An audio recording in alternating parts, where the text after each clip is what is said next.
Stop fighting. We're all brothers in Christ. We can look no. He needs to get swatted live. We can look at Romans. What? No, what? Romans. You want to look at Romans? Did you say you need to Yes. Oh, I love Romans. I love Romans. I love Romans. I love Romans. Welcome everyone to the Daily Tate. This is a new podcast. We're starting to monitor all the movements of Andrew Tate. What is Andrew Tate tweeting about? What are his movements? Who is he sleeping with? Sneeko. Is Sneeko talking to Destiny? What's happening? What? I'm sorry, scratch that. That's my other show. Welcome everyone to Binks's Honky Tonk Podcast. It's a great new show, great new political show, because God knows there are not enough political shows on Twitch. Okay, today we're going to be talking about Christian nationalism. What is it? What does it do? What does it mean? Is there going to be like a confession booth at the DMV? Who knows? That's what we're here to find out. Okay.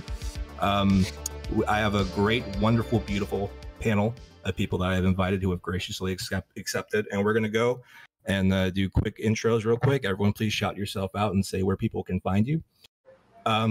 First, we have live from the mountains of Ukraine, or maybe I don't know the geography of Ukraine. Live from Ukraine, Dylan Burns. Please introduce yourself. There are mountains here. There are actually very beautiful mountains here, the Carpathians. Yeah, my name's Dylan Burns. I work for the Central Intelligence Agency in Ukraine. I help them with recruiting, and I help convince everybody that, you know, we need to keep the FBI in order, make sure to support every establishment position there is.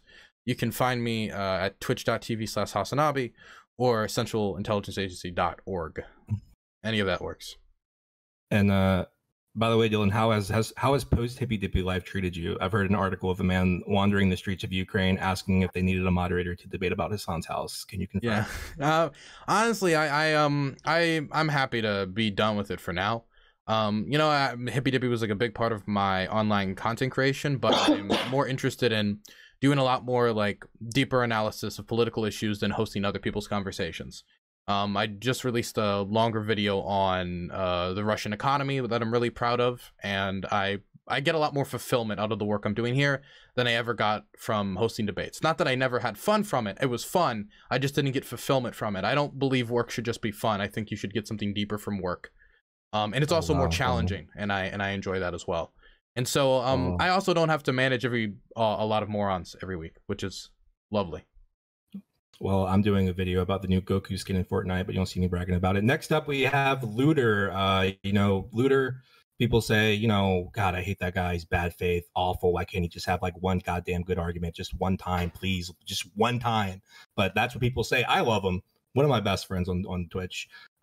Please introduce yourself, Looter. Yeah, I mean, you know it. I'm here to steal your bad takes and recycle them. That's what I do. You guys can find me on Twitch and Twitter at its_Looter.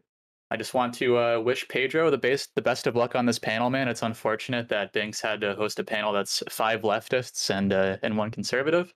I had a conversation, and I heard Redneck the other day say that Sprout and Nacho are actually not conservative, and they're actually leftists. So best of luck to you, Pedro. Wait, I'm a leftist now? Redneck is calling me a leftist? Look, the right-wing gatekeeping is out of control. We all know it. Okay, it is what it is. Sorry. Don't worry, I got you. Speaking of, you know, Hasanabi, we were going to get him for this panel. He was a little expensive. You know, like when you need to get Advil and all that's left is really like ibuprofen. Well, Alec Gunter, please introduce yourself. Hello, my name is Alec Gunter. Are we just doing intros? I'm sorry. Intros, shout yourself out, yeah. Gotcha. I'm Alec Gunter on twitch.tv/Alec Gunter, also on youtube.com/Alec Gunter TTV. I do leftist Twitch streaming. I act like a conservative sometimes for fun. I think I'm pretty good at that. Let's see, I do some gaming, I do some memes, you know, just like basic you know, I do something that like not a whole lot of people do, and that's being a white cishet presenting leftist on Twitch and doing variety things. So it's pretty cool. It's pretty unique. And I upload my shit to YouTube and also some clips to TikTok. And that's about it. Beautiful. And my producer tells me that you got banned from Omegle for showing your dick. How could you do something so controversial yet so brave? I know, right? Yeah. What's funny is that actually is because Xander Hall got me in fucking trouble because I watched his content doing that. But apparently you're allowed to do that on YouTube. You can't do it on Twitch. So I didn't know that. I think but to be fair, he did give a warning that you can't do that on Twitch. So I never saw the warning. I never heeded it. So For the record, he was debating politics, not showing his dick. Okay, that was hyperbole on my part. Next up, we're going to go to someone I'm very excited to have on. Never met him before, but I'm a big fan of him on debate streams. Pedro with the Crucible. Hi, nice to meet you guys. Like he said, I'm from the Crucible. I'm the co-owner, Pedro. People call me Bog. That used to be a synonym for, or no, a little acronym for the word Black Hammer of God. But I'm changing it to the Brian Hammer of God because I think nomenclatures like white people and black people are just social constructs that when really examined on their foundation make no sense. But yeah, I'm here tonight to actually share with you the real gospel, what it looks like in operation, which is Christian nationalism. I think, like someone said before, I'm probably the only one who's primarily going to be answering questions tonight, and I really like actually being in the hot seat, just answering questions. So I'm really excited to do that for you. Thank you very much. Would you say that you are the Garfunkel to Andrew's Simon? I'd like to think of it as Superman and Batman, whereas he's just going through steamrolling people like Superman, and I'm in the background working out the technical details of things. Gotcha. Thank you very much for being here. Nacho came up, by the way. My next guest, I want to say something about my next guest. He gets a lot of shit. I saw him on 3 panels this week. Where he would say something and 8 other people on the stream would all start yelling at him and saying, "You're stupid, you're dumb." But you know what? I think this person really thrives on getting dogpiled. That's kind of where his debate skills shine through, is getting dogpiled. That's why I call him the king of doggy style, the Sprouticus. Please introduce yourself. Hey, I am the Sprouticus. Come on Twitch and Twitter at the Sprouticus. TikTok and YouTube coming soon. Basically, let's put it this way. Christian nationalism is against. I didn't know. We're not doing that yet, Sprout. Just introduce yourself. All right. So yeah, I'm the Sprouticus, CIA contact for Dylan Burns. You can also find me at CIA.com. Also, one of the head Trump advisors for the 2024 election. So, quite a resume.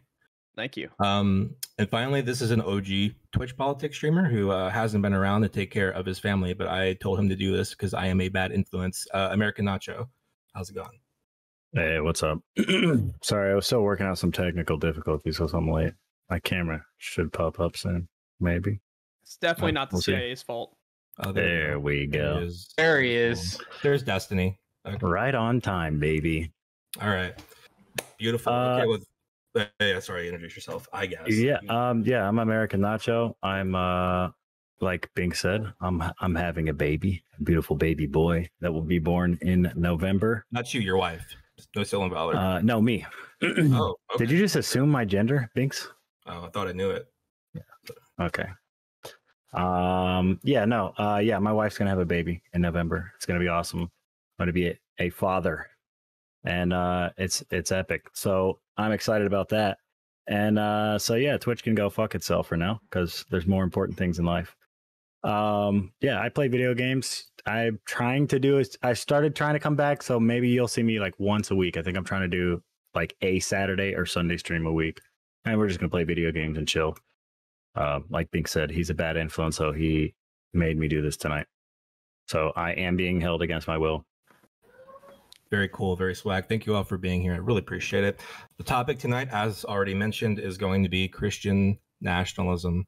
It's been in the news lately. A lot of people are talking about Christian nationalism. A lot of articles I've noticed. I kind of feel like this is my prediction. I feel like this is going to be a thing. Like in a year, everyone's going to be talking about Christian nationalism. This is kind of the word being placed on people on sort of the populist right. I feel like that's sort of the label that they are most comfortable with, and that's kind of being pushed upon. People like Marjorie Taylor Greene, Lauren Boebert are coming out saying things like separation of church and state shouldn't really be a thing. Lots of stuff like that coming out. So I have a lot of questions about this, but and like Pedro said, he has a lot of answers about this. So I want to kind of get everyone's general opinion. And we'll start with Pedro, then we'll kind of go around. Brief. Gotcha. All right. Yeah, I'll try and be as brief as possible, but bear with me because it is a foundation I have to lay here, and that foundation is all set up on this. The Bible, which produces the triune God as our creator, has sovereignly decreed through the Father to make himself known through the demonstration of his wrath and his grace. His wrath through vessels of pretty much sin prepared beforehand, before in eternity, and those in grace through vessels of mercy through the completion of the incarnation. That's the life, death, burial, and resurrection of our Lord and Savior Jesus Christ, who is also God, all by the power of the Holy Spirit, who is also God. And this is all very important because, objectively speaking, this is through the lens which we're going to be solving the problem, which is all perception here, really, through which we're going to be constructing our laws, conducting ourselves, and making our society better or worse. Really, it's come down to something called a noetic structure. This is a grid of beliefs and stories that interconnect and function together to make up a lens that will through which you will look at the world and perceive, make choices, and exercise anything that you desire out into reality. The good news is we already have the ability to point to and identify the grid of beliefs and stories to solve this problem that we have before us. It's called the Bible.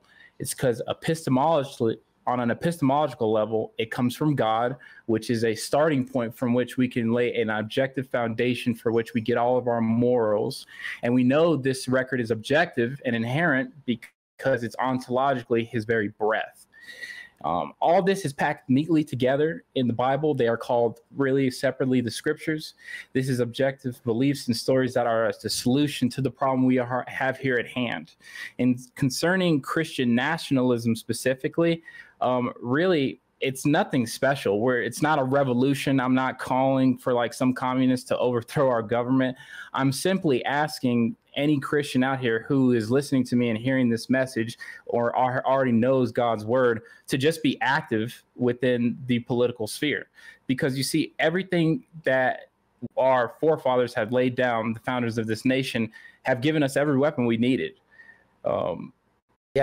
We don't need to do anything radical. I'm not here promoting some kind of weird monarchy. I'm not here promoting some kind of cult to take over. I'm simply asking for the people, the believers out there already, to exert the power they already have. I think Destiny said it best. Really, every weapon is out there. People just don't like when they lose. And usually people lose because of their complacency and inactivity.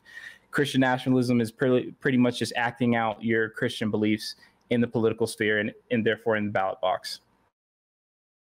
Thank you very much. I will throw it to the Sprouticus. So Christian nationalism, in my belief, is against the Constitution. It is against the fundamentals of Christian faith. And it is against anything that they would tout to be Christian nationalist. You're going against the very document that governs the country and the very document that that is relied on as the Holy Scriptures of the religion. I am a Christian, but I do not view Christian nationalism as something that should be sought for. I do not view Christian nationalism as something that should exist in the United States. And I think downright it's just against both ideas. Thank you very much. We'll go with Looter next. Yeah, man. I think the question that we should be asking ourselves here is that with this Christian nationalist, like objective moral framework, is it compatible with our American liberal worldview? And I think that with what you mentioned earlier, Banks, with Lauren Boper and some of the comments that she's made, if we consider her to be a Christian nationalist, which I think Pedro might reject here in the future, I think that the answer is no. I think that the separation of church and state is one of our core tenets that we have. She does not believe in that. And then I think that even when it comes to Christian ethics, there's a lot of aspects of it that go against the liberal worldview that we have in America. I think particularly we can look at how relationships and marriage are treated in Christianity, and Christianity definitely promotes a inherently misogynistic relationship in marriage, which we shouldn't adhere to in America. I think we can also look at other things such as gay marriage and abortion, where if we try to view this through a Christian moral framework and impose upon that, it is not compatible with American liberalism. So, thank you. No, thank you. We'll go to Alec. Thank you very much, Binks. I got to say, Mr. Crucible really hit a heartstring for me. And I got to agree with all these libs over here talking about separation of church and state. I got to say, man, I'm not on board with that. When God in the Bible was seeing sinning going on, you know what he did? He told his one prophet, you get all these fucking animals on a boat and I'm going to kill those other motherfuckers. You know that? And he did that. And I think that was pretty cool. So I think that Christian nationalism is pretty sick, and we should really push for it. And I'm all over that. I think that basing our ideology on a book that is 2,000 years old, 2,000 years old. Now you tell me an older book than that. The life expectancy back there wasn't even 40 yet. Now come on, there's so much precedent there to base off of, to base your entire political ideology off of, and it doesn't really say anywhere in the Bible that you should hate gay and trans people, but we kind of do that anyway, and that's fine because that's how we interpret it. So that's pretty cool too. And I think like I said, I'm on Crucible's side with this. It's pretty sick. Thank you, Alec. I usually don't listen to intros, but you sold the accent. We'll go to Dylan next. So I think the main debate that's probably going to take place here is going to be a debate about definition, and it's going to be what is a real and not real Christian nationalist, because I think it's going to boil down to us pointing, well, this person claims to be a Christian nationalist and they're very publicly Christian nationalist. That's what the dialogue's about recently. And is this person truly a Christian nationalist? Because the way they've manifested in our political sphere has been very negative, or we're going to maybe debate on whether it's going to be Marjorie Taylor Greene, Lauren Boebert. I'm going to debate the specifics of that. And so I think that is what this is going to boil down to very quickly. And I hope we can get to substantive policies and try to generally avoid that. But that's what this dialogue is being produced by. So I think that's inevitable. For me, I think generally the church should stay out of politics. I generally believe that the church should not be guiding policy on abortion. The church should not be guiding policy on marriage. I don't believe the church should be guiding policy on education. I believe the church is a person's private matter and should not be pushed in the public sphere. When it comes to the church and how much it should be present when it comes to like public life and in politics, not public life, I don't really care if you have a mega church or you do whatever like with a church, but it should not be involved in politics. I believe we are a secular democracy. We should keep it that way. If you want to use your faith to say, hey, the reason I think we should have this food stamps program, or the reason why I should do this is because of my Christian worldview, you can argue that all you want, but it should not be a guiding policy. I don't think people should say the reason we are going to put this policy in place is because of my faith, A, B, and C. I think it should generally be the effects of policies, whether it generally benefits society or not. If you want to argue that these food stamps or ending gay marriage or trying to restrict access to abortion, if these things benefit society widely outside of just your Christian worldview, then that's fine. But I think generally the church should stay out of politics. Yeah, that's basically my view. I've grown a lot more distant from the church in recent years, to almost just complete ambivalence to it. Definitely politically. Thank you. And then finally, American Nacho. I tend to fall on the side more of like a civic nationalism kind of deal, but I've talked to not Pedro, but I've talked to Andrew before, and I've touched base a little bit with Pedro, like on the Discords before, and like their version of Christian nationalism. Me, I think whoever said it was right. It's going to come down to like definitions, because from everything that I've heard, whenever I hear like a Andrew or a Pedro talk about Christian nationalism, I don't really have a problem with it necessarily. I think I can get everything that I want out of our systems if there were Christians making the laws. I don't really see an issue, but there was a lot of things that were said. So I'm more interested just to get right into this and see where it goes. Fair enough. Who would like to go first? I'll let Pedro. I know you looked like you were writing things down diligently, so I'll let you answer whatever was said in the opening that you want to address. Actually, I was going to see who wanted to go first. Who? because I'm in the hot seat right now. I think it's very fair. Maybe I can go at the Dylan. Dylan actually talked about definitions, so maybe I'll go for Dylan first. Dylan, you're right. This is about definitions. And at the beginning of my opening statement, I gave you guys all the gospel, which is, you know, the message of Jesus Christ and how you can be saved and what the purpose of all this creation is for. Have you ever heard Marjorie Taylor Greene or any of the politicians that you brought up actually give someone the gospel? Can you demonstrate that for us right now?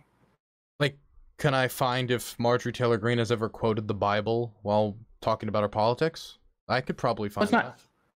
Well, it's not quoting the Bible, but if I had to immediately put the Bible here, the last thing, the very commission that Jesus Christ gives every Christian, right? Because they're claiming to be Christian nationalists up on their podiums in their political rooms. They're saying, I'm a Christian. Jesus told us, go out and make disciples of the nation.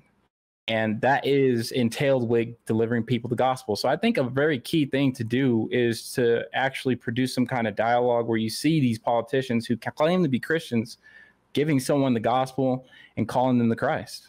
I think that's very fair. That's so if they're delivering the and like actively preaching from their position of power and influence, basically. Instead of all nations, not the nation, by the way. I would say, I mean, I would say that mostly they just stick to policy, but then they try to back up their policy with like Bible quotes. It'll depend on the audience they're speaking to, how much they quote the Bible. If they're speaking in front of a more like evangelical crowd, or if they've been invited to a church, for instance, then they're probably going to quote the Bible a lot more, try to base it in more like biblical teachings. But I would say that I think the most evident example of somebody who would maybe be more of this level of a Christian nationalist would probably be Mike Pence, somebody who's actively made the church a big part of his politics, a big part of his public life, and has actively quoted the Bible in almost everything he does. He has the Bible be a present space and Bible quotes and references to the Bible and most of his social policy. But I would say that Marjorie Taylor Greene, I guess my question to you would be like, how much would you need her to like quote the Bible or bring up biblical scripture for you to say she is a Christian nationalist? Because she is I don't want to say she's the face of modern Christian nationalism, but she is most certainly trying to make herself the face of modern Christian nationalism, and the media certainly, and most people seem to be, I guess, just accepting that, because that's why we're having the discussion in the first place. Right, and if I had to answer faithfully and interlock with you on this, is just simply this. Anyone who calls themselves a Christian, and we cannot cite them giving the gospel, which is what I just did for you guys, which is not even me directly quoting the Bible. There's many different versions, but it all comes down to the same thing of what I said at its core. They're not really Christian, and therefore what they're just doing as a political move around this time is to just get some more votes on their side. The second bullet point answer would simply be this. Yes, people can quote the Bible all the time. People do it all out of context all the time, but I would just say simply to have some brevity. People quote any source document of antiquity all the time, but to dictate whether they actually abuse or are using it in its intended manner is to see what context in which they quote those verses. So they could have said anything, honestly. I'm just asking for a simple example of them coming to somebody who's obviously a rebel sinner who needs to hear the gospel, but you can't produce that. So you're right completely when you brought up definitions. These people who call themselves Christian and are on pretty much the biggest platform ever, if they never use it to fulfill the most simple commandment that Jesus Christ gives us, which is to deliver the gospel to someone, can we really say they're Christian, or are they just trying to get my vote right now? I mean, I guess the question would be, you would be trying to read somebody's intent, right? Whether they're quoting the Bible and bringing up scripture to just win political points, or they're doing it because they actually believe it. Like, it's not reading intent, sir, at all. It's just, I just want to hear the gospel. If someone, I know preaching the gospel versus quoting the Bible, because I think if you were to ask Marjorie Taylor Greene, when she starts reading Bible verses and saying, this is why we need to do this in this country, etc., this is important because it's based in the values of God, and she'll say that, how is that not trying to enact Christian nationalism? How is that not trying to bring about policies based in Christianity? The difference is this simply. She could yank a Bible verse out of context, out of its original intended purpose, out of thin air, and use it for whatever political machination she's trying to achieve. It doesn't matter, just say X. and then it would have nothing to do with the verse. Versus if you are delivering someone the gospel, it is directly fulfilling what the entirety of the Bible is really all about, which is the message of the Savior Jesus Christ. The message of the entire Bible is love, at least the New Testament, and this is repeated No. over and over. This is repeated over and over and over. No. Again. Then you would disagree with Paul, which wrote False the majority, teacher. which wrote you're False calling teacher. Paul a false teacher. Paul? He wrote the majority of the New Testament. Don't spur Spartacus. I'm just calling you a false teacher. Don't You're worry. calling me a false I love teacher? Paul. So did, Yeah. Okay. So Paul said if you have nothing else, if you've done all these things, but you don't. You remember what? Right? You remember when I Right. said you can yank a Bible verse out of context and use it that's for true. anything? I'm asking if Alright, that's true. Is that true? He did say that. Is that true? Paul said many Is things. that true? Spartacus, Okay, answer the question, and then you can refute. Is okay, that true? restate the question, sir. Go for it. Sprout's Okay. not having it. My major question was: did Paul write the large majority, comparison to any other author, the large majority of the New Testament? Yes, he did, sir. Okay, all right. And did Paul also state that if you do all of these wonderful things, if you prophesy, if you do miracles, but have no love, you are nothing? Did he state that as well? Yes, sir. Did Jesus state that that love is the one thing that keeps away Breathe, from all breathe, sin? my friend. Breathe, Right. breathe. Did Jesus say that? He said what? Say it again. That love is the one thing that keeps people away from all sin. Did Jesus say that? Yes, sir. Okay. So the majority topic, or one of the biggest topics in the New Testament, and I would consider it the main topic, is love. And Jesus showed this love through dying on the cross. No, Yes. sir. No, Yes. No, sir. No, sir. Okay, I wasn't done Because with they my all- point, but feel free. Yeah, I false teaching is getting too much. It's not false So, teaching. It's false teaching. Don't worry. Don't worry. It's because I answer you directly with yes or no's. The message of the Bible is that man is in need of a savior. And like I said in that gospel presentation I showed you before, it's not about you. I'm sorry, Spartacus, sir. And it's not about the human race. You see, my gospel that I present to people that the Bible actually teaches is one where God's at the center, not man. Meaning this. I told you that the purpose for all creation is a demonstration of God's wrath and his grace. His grace are carried out on vessels of mercy. That would be people like me who are elect, who have accepted Jesus Christ, repented of their sin and turned away. And those vessels of wrath prepared beforehand to pretty much show what happens when you want to go against God. Now, in that light, God does hate sin. So there is hate and love in this. My God is not just part, some hippie movement that you probably have heard about through your time on this earth. I'm sorry, sir. I am a Christian. Next question. So did Jesus? Sound like it, sir. Okay, it's fine. I don't have to sound like it to you. I only have to sound like it to God. So did Jesus state that the two greatest commandments were to love your neighbor as yourself and to love God with all your heart? Did Jesus state that? No, those are not the two greatest commandments. Really? The So what are greatest the commandments, two greatest commandments are to love the Lord your God with all your heart, soul, mind, and strength, and do the same with your neighbor. Oh, that's so practically exactly what I said. Awesome. Now, All right, moving Sprout, forward finish from your- this, finish I'm trying to, but I keep getting interrupted. Nice frameworks to build a Let him spurg. Let him spurg. Let him spurg. All right, everyone stop. Sprout, finish your line of questioning, but we can go back to. I'd rather go back to Dylan's line of questioning about. I liked our Bible study, Binks. Can we just continue that for a little bit? Okay, longer? so I mean, I was okay. Thank you. Keep going. Keep going. So I bring all this to bring up this. He's going to say that love is not the major theme of the New Testament. That Jesus didn't say that the two greatest commandments involve love. That love is going to take you away from all sin. The very idea of Christian nationalism is going against the Constitution, the founding document of the United States. It's good, but by basically erasing church and state, the separation of church and state, and then it's going against the Christian principles, because Jesus was. Do you think that we've been running the country by the Constitution for? Do you think that we're running the country by the Constitution right now? Do you think the Constitution is just a worthless piece of paper? No, I don't think so. I like it. I like the Constitution generally, but I'm asking you, do you think that we are running the country currently by the Constitution? Do you think that we're following every every amendment in every direction that's given in the Constitution currently. We could do it Like a lot it, better. like- I like- think we like- rely too much on Supreme Court decisions. Well, really quick to pivot off of what Nacho is saying. Do you think when the founders wrote down on that piece of paper that you called it, we hold these truths to be self-evident in the eyes of God, our Lord or Creator, that and then so on and so forth? It didn't Do say you in the eyes think of that God. our It said we hold these truths to be self-evident that all men are created equal. Who created them? Not So, who but it created did. them. But the document did not say. By the way, that's also Pretty sure their not- parents created so, them. But Like, the in Bible a did not literal say in sense? the eyes of God, right? Okay. Good point, Okay. Alex. I mean, We can paper play said- games. So we can play games, and you can make the founders out to be I love quote games. unquote liberal atheists. They But the weren't fact of the atheists. matter is, Most of sir, them were that- deists.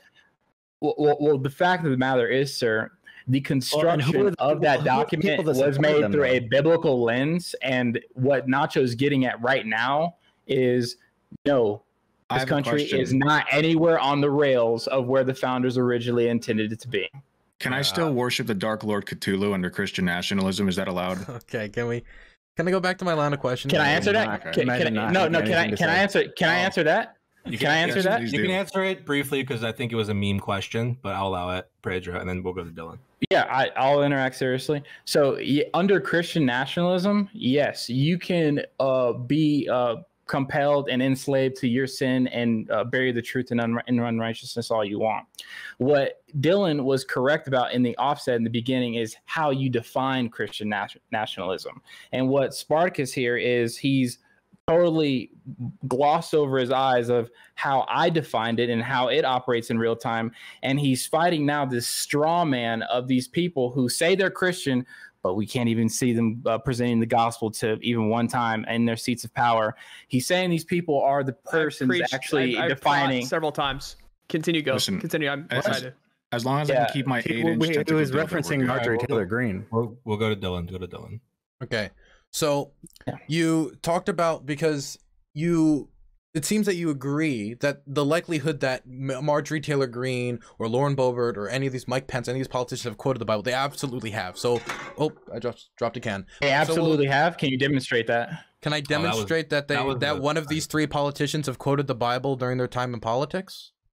Do you really need me to demonstrate that for you? Yes, there has been documents in history of people who hold political office who actually give the gospel to their constituents. Yes, I'm just trying to. Can you do that for us? You want me to just okay? Do you want me to finish? If you want, I can stop and I can go Google Mike Pence quoting the Bible. But I'm pretty positive I can find Mike Pence quoting the Bible. No, not quoting the Bible, my friend. Giving the gospel. Okay, no. Like I told you earlier, anybody can yank something from the. What's I like promise the you're not meaningful following me. distinction there? What's What like I'm the saying meaningful is, distinction I'm there, trying to Pedro? ask you quoting. I'm not asking if they're preaching the gospel. I'm asking you if you're quoting. And you agreed earlier that, meaning. that they have, right? Yeah, I think Luder came in with a very good question. The meaningful distinction is this: anyone can grab a Bible verse and use it out of context for their own political means, right? Ooh, that's cool. They just quoted something and now they should be donated a lot of money to. That's awesome. Whereas a presentation of the gospel is a call for all sinners to repent of their sins and turn to Jesus Christ, their Lord and Savior. And we get that. So what you would say the difference between what would make Mike Pence or Marjorie Taylor Greene or any of the people not a Christian nationalist is while they're in office, they have it from the pulpit said, I'm calling all my followers to turn away from sin and to come into the fold of Christianity. Basically, that is what makes them not a Christian nationalist. Yes, the problem is we don't actually see their faith being exercised out in real time amongst people, especially when they have true seats of power where they can do the most help for people, which is sharing the gospel with them. The reason why this is important is because if you know the Bible, gospel presentation is the very power of God in this world. It can change the heart of a sinner from his heart of stone to a heart of flesh. It can totally transform the person like it transformed me. Okay, so I guess for me, and the reason why I feel I disagree with this definition is because if most definitions that I'm familiar with Christian nationalism has to do with injecting Christianity into politics, right? which I know you agree with that, but you just don't think they're doing that. You think they're using it more as a political tool, less than a actual movement or belief system that structures them. They're using it to take advantage of Christian voters who believe they're Christian, but they're not really Christian. And I would say to you that they're still, when I look at the policies that they're advocating for, whether it be trying to get rid of Roe versus Wade and eventually abandon abortion, whether it comes to the ending of gay marriages and probably also a restriction of things like civil unions, when it comes to the promotion of possibly prayer in schools or having public displays of faith in public buildings. I guess for you, it feels like that I feel like to say that they are not a Christian nationalist because while in their positions of power, they haven't met this one check of asking their followers to become Christian, instead of the whole time they're pumping out quotes from this book saying that this is the book, this is the truth, this is the word, which she has said, Marjorie Taylor Greene has said that the Bible is the word of God and that she believes Jesus Christ cleansed her of her sins. She has said that from her position. She is promoting that actively to her audience and then going out and promoting policies based on those beliefs. I don't understand how that can't be described as Christian nationalism. Can I tell you why, brother? Because earlier you said that there are many definitions of Christian nationalism. You know there can only be one right one, correct? Yeah. Yeah, I'm sure there can only, I guess, like everybody, I mean, what do you mean there can there's only one? There's only one conservative and one liberal, guys. There's only one conservative. If this is your definition of Christian nationalism, then we are already a Christian nation because the majority of our politicians. I would like to hear his response. I'm about to mute you, mother. I'm not Eastern Orthodox. I'm a Reformed Southern Baptist. I'm Reformed Southern Baptist. The definition that you're operating on, my friend, is wrong, because if the primary goal for these politicians is not to present the gospel presentation to people who actually need it and actually instill laws that promotes God's word in terms of reflecting his word in the institution of our government, and they're not Christian. I don't really care what kind of like fundraisers they're running. You want to hear what real Christian national policies are? Don't send your kids to public school. Give to Caesar what is Caesar's. Wait, doesn't Marjorie? Pay. Hey, Spartacus just made a very good statement. You pay your taxes. You're supposed to be doing what? Going to church where they're going to be instilling morals in you, going into the ballot box and exercising those top morals by saying, hey, this man says that he's behind God. He knows his word. I'm going to vote for him. That's simple Christian nationalism in exercise. What Spartacus's problem is, and what probably some others' part is, you guys live online in these discords hearing about people who want to establish monarchies, overthrow the government, and all this crazy fantastical stuff, when simply it's not that complicated. A Christian nationalist is not doing anything crazy that is against the Constitution. He's simply using all the tools that the Constitution actually lays out and allows him to exercise his morals, which then downstream into the creation of politics, which is the process of codifying those morals into law. So what do you believe is separation of church, which is no different than what's happening currently? I can tell you that's another good question. What is the separation of church and state? Well, I don't want Pope Francis or Father Kirill saying we get to choose who the next president is, or this is going to be the next policy is. The separation of church and state simply meant that no, just because you're a pastor at the church doesn't mean you have any kind of government power. That's not what it is at all. The separation of church and state is just saying this. Those institutions, while they have hierarchical structures within them, they do not commingle and coalesce with one another. But the people who make up both those institutions can come from the church and occupy the offices of that government where naturally they were going to exercise their morals. This is not complicated. This is, once again, not radical. It's pretty much being shown in real time when we see what's happening with Roe v. Wade being overturned. We didn't have no riots. We didn't do anything crazy. We had a whole bunch of people and lawyers and people donate and put together an amicus brief that produced something that was presented to the Supreme Court. Those judges voted on it, and something happened in the favor of the Christian movement. This is a whole Yay. lot of nothing. So I wanted to say earlier you said that I know, Spartacus, because you don't know what actual Christianity period is what I would say. I don't know what Christianity period is. That's an awfully bold statement. Yeah, period. And I would argue that you need to take the log out of your own eye before you look at the speck in mine. Well, I took the log out and I'm using it to batter it over your head. So this is what's really happening. Yeah, this is what's happening. You forgot the purpose. You forgot the purpose that God lays out for government in the Bible. Do you know that? Come on, guys, stop fighting. We're all brothers in Christ. No. He needs to get swatted live. We can look at Romans. What? No, what? Romans. You want to look at Romans? Did you say you need to Yeah. Oh, I love Romans. I love Romans. I love Romans. I love Romans. Do you love Romans 13? All of it, yes. Yeah. Amen. Yeah. What's the purpose of government? What's the purpose of government? Did I miss that? Did he say he wanted him to get swatted? I'm waiting for you. Go ahead. Yeah. The purpose of government the purpose of government is to reflect God's justice in the exercise of our institutions on this earth. It's upholding God's law. Pedro, can I ask you a question? Did you say something about swatting? Biblical. Yeah. I'll swat him over the head, not swat like get raided. Just making sure. Because you said you wanted to get swatted live. And Why are you internet nerds? Okay, just making sure. I don't know. I'm going to tell you right now, I don't live online, sir. I don't know all these terms you're talking about, but no, I don't actually. Well, sir, so Spartacus, this is where I have to kind of, not to say, attack you, but I need to press you because of this.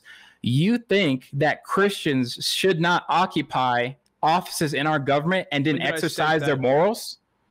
I'm asking in a condescending manner because I don't know where you stand right now. You call yourself Christian, but didn't you say separation of church and state? Like we're not supposed to be involved in this whole politics game when politics is the process of codifying your morals into law. I'm trying to fill you out. Where are you coming from? Maybe I'm wrong. Correct me. There can be morals that are drawn from faith. I don't disagree. There can be morals that are drawn from faith. But where I do disagree is when there are certain applications of law that are used solely based on your faith. In the United States, we have this awesome thing called freedom of religion, which was very important to the Christians when they moved here. And so I think we should pursue freedom of religion. God gave us freedom of choice. He gave us the freedom to choose. And I don't think we should take that away from other people and force them to be Christians by changing the entire law into the Bible. So that seems to disagree with the entirety of the Bible and the entirety of the Constitution. Let's slow down and see if we can get rid of the fog. So are you aware of the amicus brief specifically that actually was presented to the Supreme Court to overturn Roe v. Wade and who actually constructed that document? I'm not trying to get a gotcha here. I'm just asking. I'll tell you. Amicus brief. Okay, cool. I'll tell you this. It was Dennis Arfate, that's the name of the leader, and Action for Life, who brought together many other different Christian organization groups, funded, got the money, got the signatures to get the lawyers to put together the document that in its lists of authorities, it puts the Bible first in striking down abortion on a federal level, sending it back to the states so that they each can decide for themselves. Do you think that is not a biblical move by Christian nationalism? No, I don't think it's a biblical move by Christian nationalism. And what is? I'm confused with the question. What do you mean? What is a biblical move by Christian nationalism? So you're fine with? So you're not against like abortion being, basically unrestricted, like legal abortion, right? I think it should be. My opinion is it should be legal, safe, and rare. But the idea that this was sent back to the states is due to an argumentation that was shaky to begin with, which is the entire argument I've been making the entire time. It should have been codified long ago to make it legal, safe, and rare.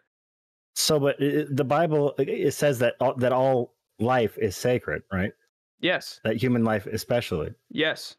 So then, how is it not Christian to not allow abortion? I don't understand. See, we also have the freedom of religion, and people are free to not be a Christian inside the United States. What religion? The basis of what religion? is like, what religious like backing do you need to kill babies? I don't understand. What religion is in All support right, of Nacho, that? do you think a woman should be forced to carry a baby that was that We could do was the abortion was the debate parent later. of I'm just racist? asking you I'm about asking a what question. No, religion I know, specifically do you it's think? gonna be the brief. definition discussion before we abortion. start debating Okay. abortion? Yeah, It's gonna be we could brief. do I that want to later. talk to Pedro a little bit here for a second, if I may. All right, let's I'm let Luder curious. go. Yeah. He hasn't talked in a long time. Yeah, so I think, Pedro, part of where my confusion is coming from a little bit is that it seems like, so from my understanding, you're saying that if you're a Christian, to be a good Christian, you need to be prophesizing like the gospel, and that needs to be reflected in political activism. So you should be like, if you're a good Christian, you should be running for office, you should be voting for Christian candidates, and you should be trying to push Christian policy. Am I correct in that understanding? Yeah, I would say this simply, just to prophesying is when you're actually like making things for the future. So saying the gospel is not prophesying, but saying the gospel is a commission given to every single Christian, no matter what level of authority or where you are at. That's simply it. I took notes on you and Luder, and you talked about liberalism, and there is something. I actually have a follow up to that question, if I may. Yes, sir. From my understanding, like there are Bible verses in the Bible that explicitly tell Christians like not to engage with law because it's worthless. I'm referring to like Titus 3:9 and Romans 13:1-7, if you're familiar with those. Yes, sir. I think it's actually referring to laws that were constructed by During Roman Jews. times? Yeah.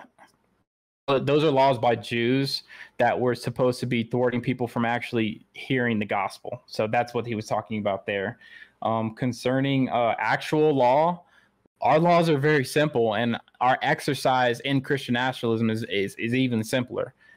On a grassroots level, all I'm asking for people to do is simply don't give your children over to the educational system, because it's totally been subverted and infiltrated by people who are not Christian. Guys, all I'm asking is that you don't send your kids to get educated at school. It's a very simple request, really. Yeah. Okay, dude. I think if you were actually dude. going to have something worth saying or hearing, you would have said it at the very beginning, okay? Instead of like pretending to be a redneck. All right, just sit back. Look, you think relax, that we're okay? killing babies by adults getting are speaking abortions, here, so okay? you can shut up.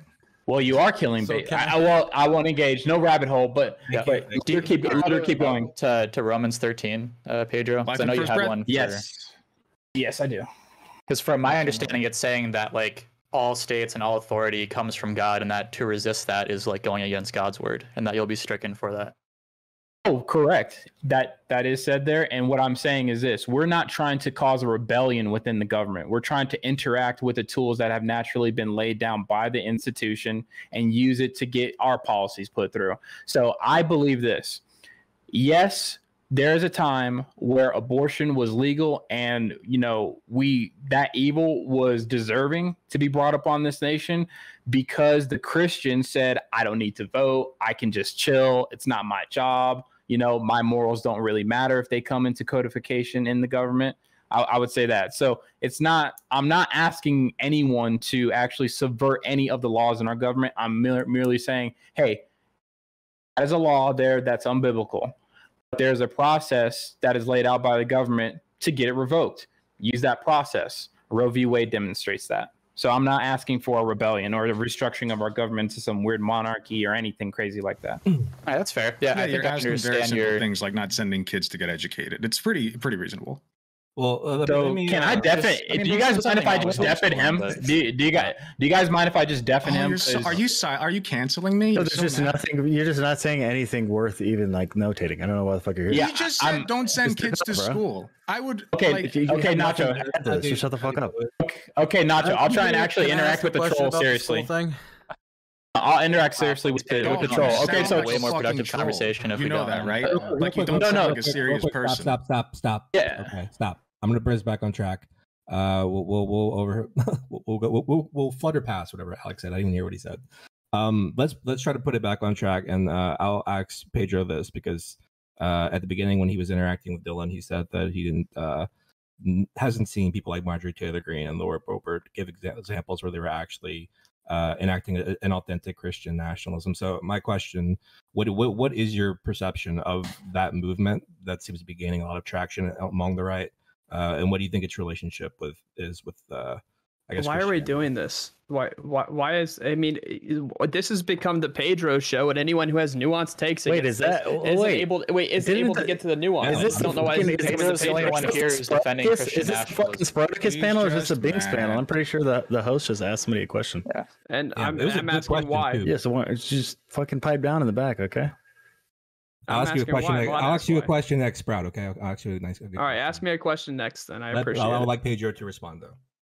Yeah, on a real sense, the if I have to say with brevity, exercise of Christian morals and ethics in the political sphere taught by the church and God's word are what produces actual Christian nationalism. Not some weird riot, overturning of the government in any way, simply using the tools laid out by the Constitution, by our forefathers who wrote the Declaration of Independence through a biblical lens, have laid out for us. Those tools are also able to be used by evil people. I think they should be also used by the good people, or the Christian people. Based on the level of activism or involvement on those two groups, you will get biblical laws, and those, obviously, if not, you will get the other. That's it, simply. That's my exercise. So to answer, to go for it seriously, I'm not going to call you a troll, sir. I'm sorry. What's your name again? Sorry. What's your name again? My name is Alec. Alec, I'm sorry for calling you a troll. It's just that this world has been, the internet world is very I'm not weird. sorry. You got it. Yeah. You don't got to I'll be say, sorry. I don't care. Yeah, but Alec, here's this.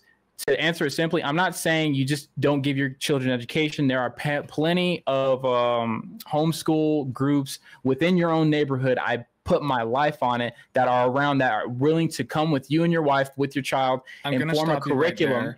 I'm going to stop you right there because I still fundamentally disagree with you. Public school is a necessity. We have to have a standard, a national standard for what we are teaching our children and how we are bringing them up to prepare them for the world. We have to Schooling have that. falls under that standard, man. Oh, It's how would like it? Wait, where the curriculum comes from for what homeschooling. did I miss? How is that going away under Christian nationalism? Yeah, Wait, under private institutions. Well, Alec, let me just answer you softly and surely. I never said that I want to get rid of the public educational school system. And Spartacus said it correctly. You give to Caesar what it is. I'm not saying we don't pay our taxes. So I fully recognize the groups of people who have zero ability. I just can't, or not really. They don't have the ability to. It's more of a want. They don't want to homeschool their kids under a biblical curriculum that still produces many people like my wife who are very functional out in this world, able to even go into college out of homeschooling. So your public educational school system, which teaches things that I disagree with, can still stand. I just don't want to send my child there. That's all I'm saying. Can I talk about this for a second? Because Yes, sir. This was something you said earlier on, actually. You were talking about, and I don't think you want to abolish all public schools, but you talked about specifically politicians making it easier for kids to be able to be homeschooled, possibly giving resources so they could be taught in a biblical education. They can be taught about, God, as well as the math sciences, but they also have a biblical grounding in their education, right? And I think yes. Marjorie Taylor Greene and Chip Roy actually sponsored legislation specifically to make it easier, to make it so federal funds can specifically be devoted to kids who are homeschooled, who are getting a biblical education. And so for me, you're talking about these policies that you want to implement, and I look around and the people implementing them are the people you're saying that are not your guys, But it's not a policy, because the homeschool systems that I'm talking about already exist. The public school system already exists, and I don't want to do anything to it. And if anybody is familiar with the way these are financially structured, these homeschool organizations, churches already support them. They already got the money. They're already fine. And these politicians who are talking to you and telling you that, hey, we want to give you more freedom to, with the tax dollars that are afforded to each and every child, be able to say, hey, this is where my tax dollar goes to fund my kid's education and form the curriculum that he wants. That's already happening too. In the state of Arizona, you get $7,000 for a semester afforded to your child, and you get to choose to whether to send them to the public school, to a private school of your choice, or you can say, hey, we're homeschooling, and you submit the documentation for the curriculum you're trying to purchase to educate your child. So everybody's still getting what they want.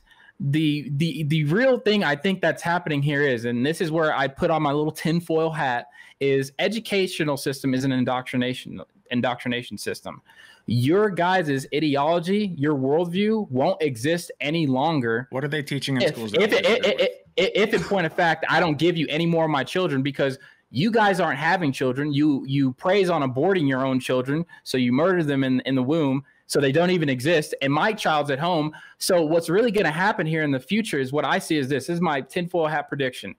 You guys are going to vanish into mythology. That institution is going to be empty. It's going to be occupied with Christians who say, okay, the crazies are gone. Now we can reoccupy it. And really, I'm not saying let's do something to you. I'm just doing the last man standing game, which is, hey, I'm just not going to give you my child. That's all we want. It doesn't have to be exercised through policy. For you, Pedro.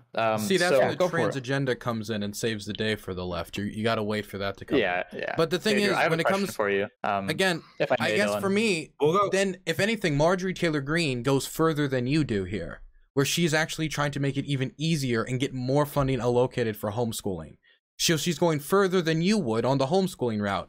But then you're the one saying she's not the true Christian nationalist because, I don't know, it feels like every policy position you could present that's like the Christian nationalist policy position. She's so I still don't understand marriage, what is the point of pinning on abortion, whether it be on homeschooling and taking kids out of public school. I mean, I've seen many of these elected supposed Christian nationalists actively saying publicly, take your kids out of public school, promoting them. So for the sake of getting, said that. So for the sake of getting to the point of whatever you have to say, let's say that it's conceded that sure, Marjorie Taylor Greene is a Christian nationalist.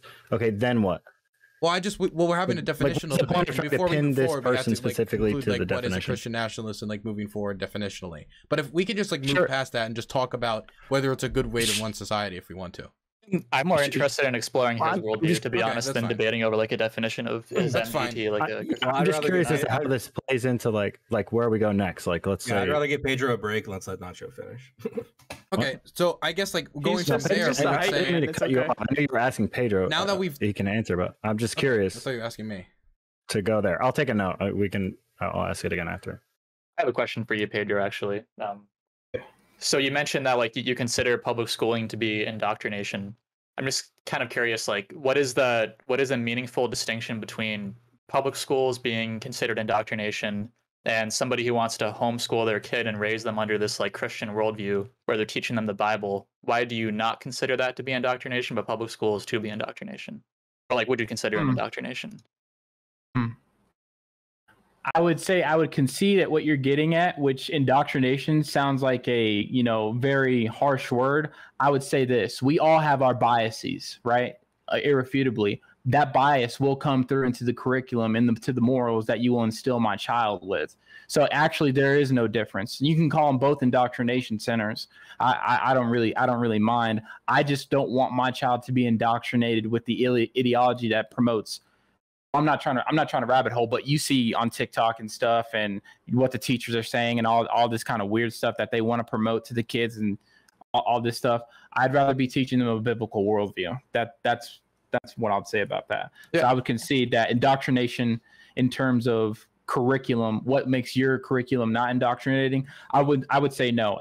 I would still be pushing my bias morals into that curriculum. So Christians can't go to school.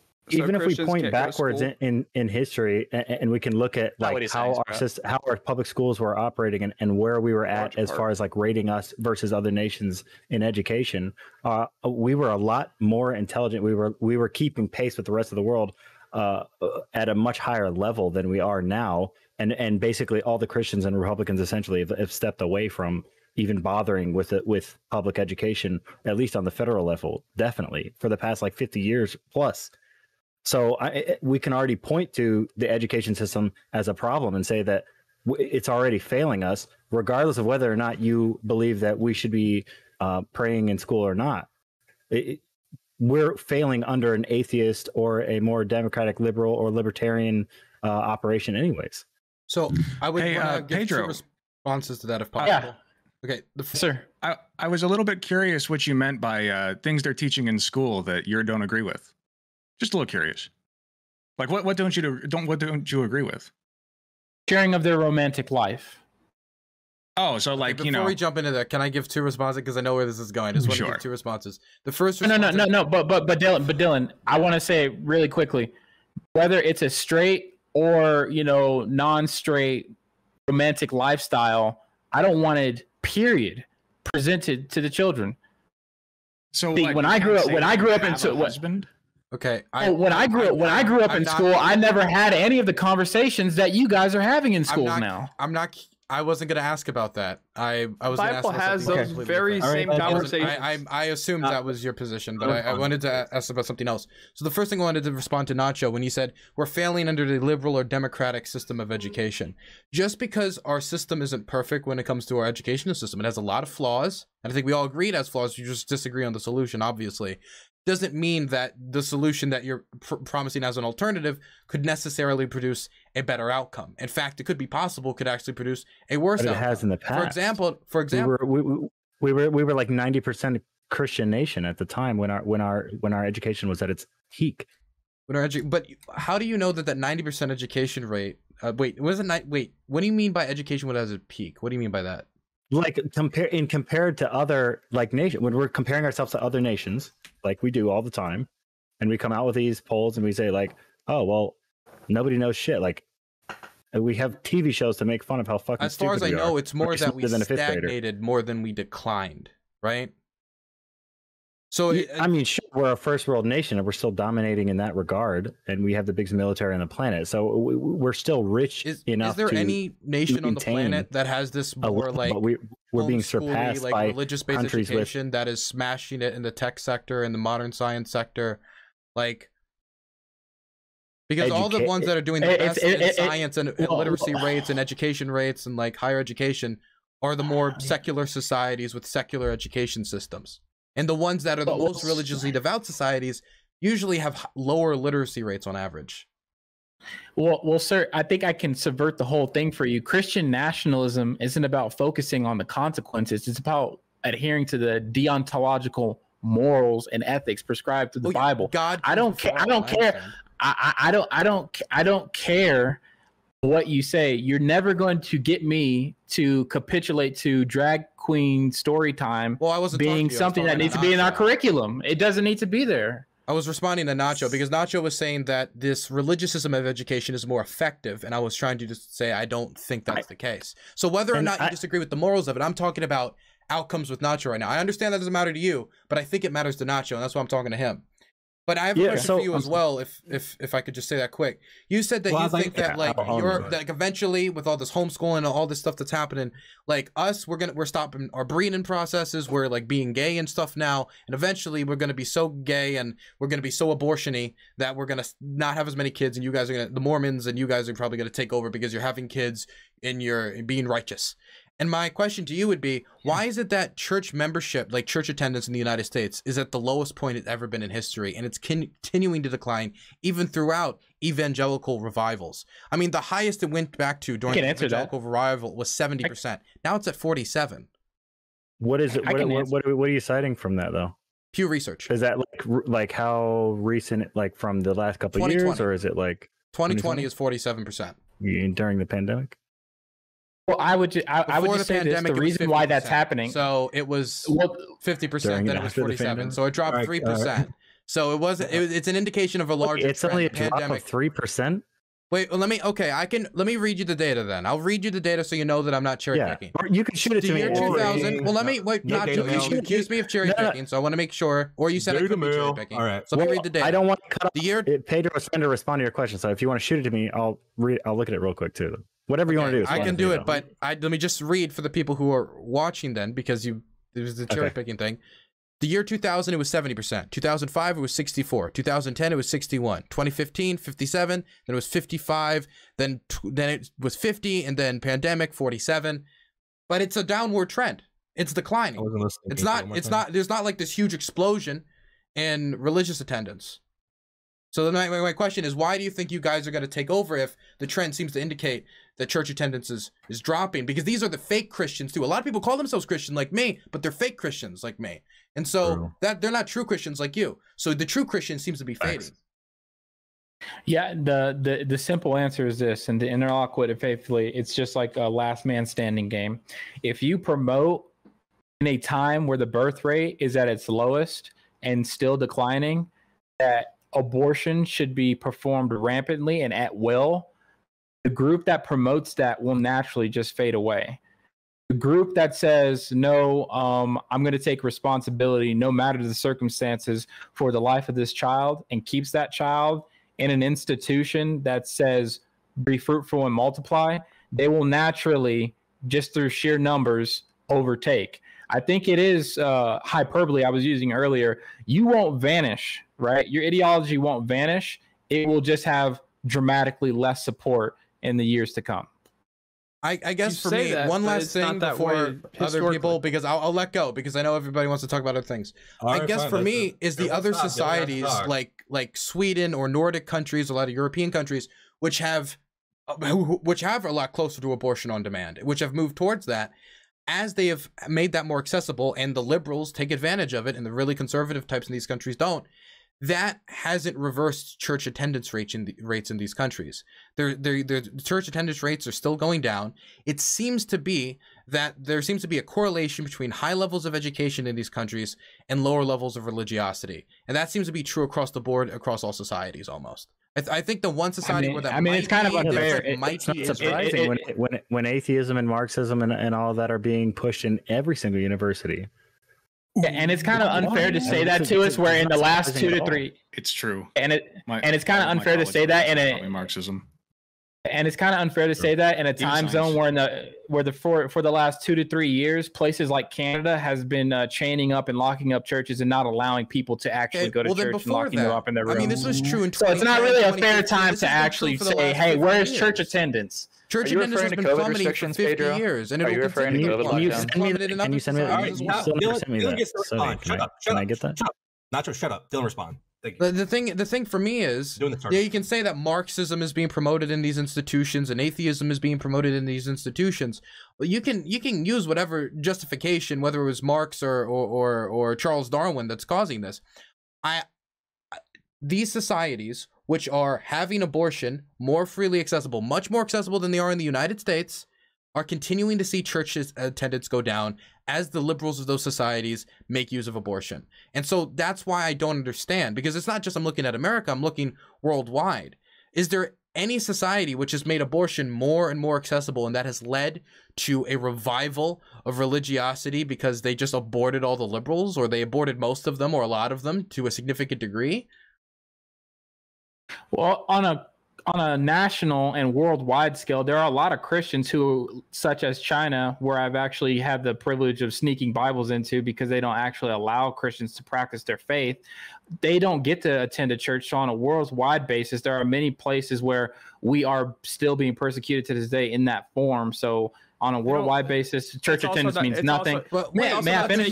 But on American scale, put out numbers of who attends Christian church. But on an American scale, but on the scale of baby. Listen, yeah, I'm just saying China doesn't put out numbers to these places on which Christians attend church and which ones don't. Like, China's not putting these numbers out because China doesn't believe that Christians should be able to go to church. So saying that China being involved in these studies is basically saying that the studies would be refuted. I guarantee China's numbers were not recorded because China doesn't put out numbers based on that. Hey, how about North Korea? Are there Christians in North Korea who are allowed to attend church? Real quick. I want to commend. How about the Middle East? I want to commend Pedro because I can't think of a single thing that children in Chinese sweatshops need more than a Bible. Seriously, good job. Very good. Very proud of you. Thank you, sir. Hey, you got him. Nice I don't think that was sincere, but we'll keep moving along. Okay. All right. Anybody got anything else? Yeah, I would just retort the whole thing with this. Church attendance is not the nomenclature to judge how many Christians are in the world. I would say this, simply, like I said again before, if you guys want to, at mass, have block parties where you see 3 girls take the Plan B pill for fun, yay, as the birth rate in the society is down, has been going down, cool. That's up to you. Go for it.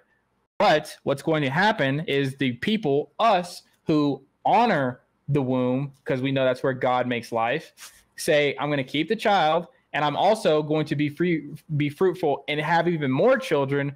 We're just going to overtake you naturally. It's not really that complicated. It's very logical. It's a last man standing game. I don't mind church attendance being down once again, because what's been happening for the past 2 to 3 years? Nations going crazy and locking up churches due to lockdowns. So you can't really attend church. So but this is a 50 the metric makes no sense. I still want to see that. I still want to see that study. So I'll send it to you. I've been interlocuting. Yeah, okay. I've been an interlocutor for the last few minutes. Interlocking. I get like I want to see it demonstrable in society. I just don't think people are going to abort their ideology away. It just hasn't been demonstrated in any society. And yes, China is extremely restrictive towards Christians. Wait. They shouldn't be that way. But there's a lot of societies that aren't throughout Europe that have these policies of abortion that are continuing the trend of lower church attendance, lower Christians overall, lower religiosity.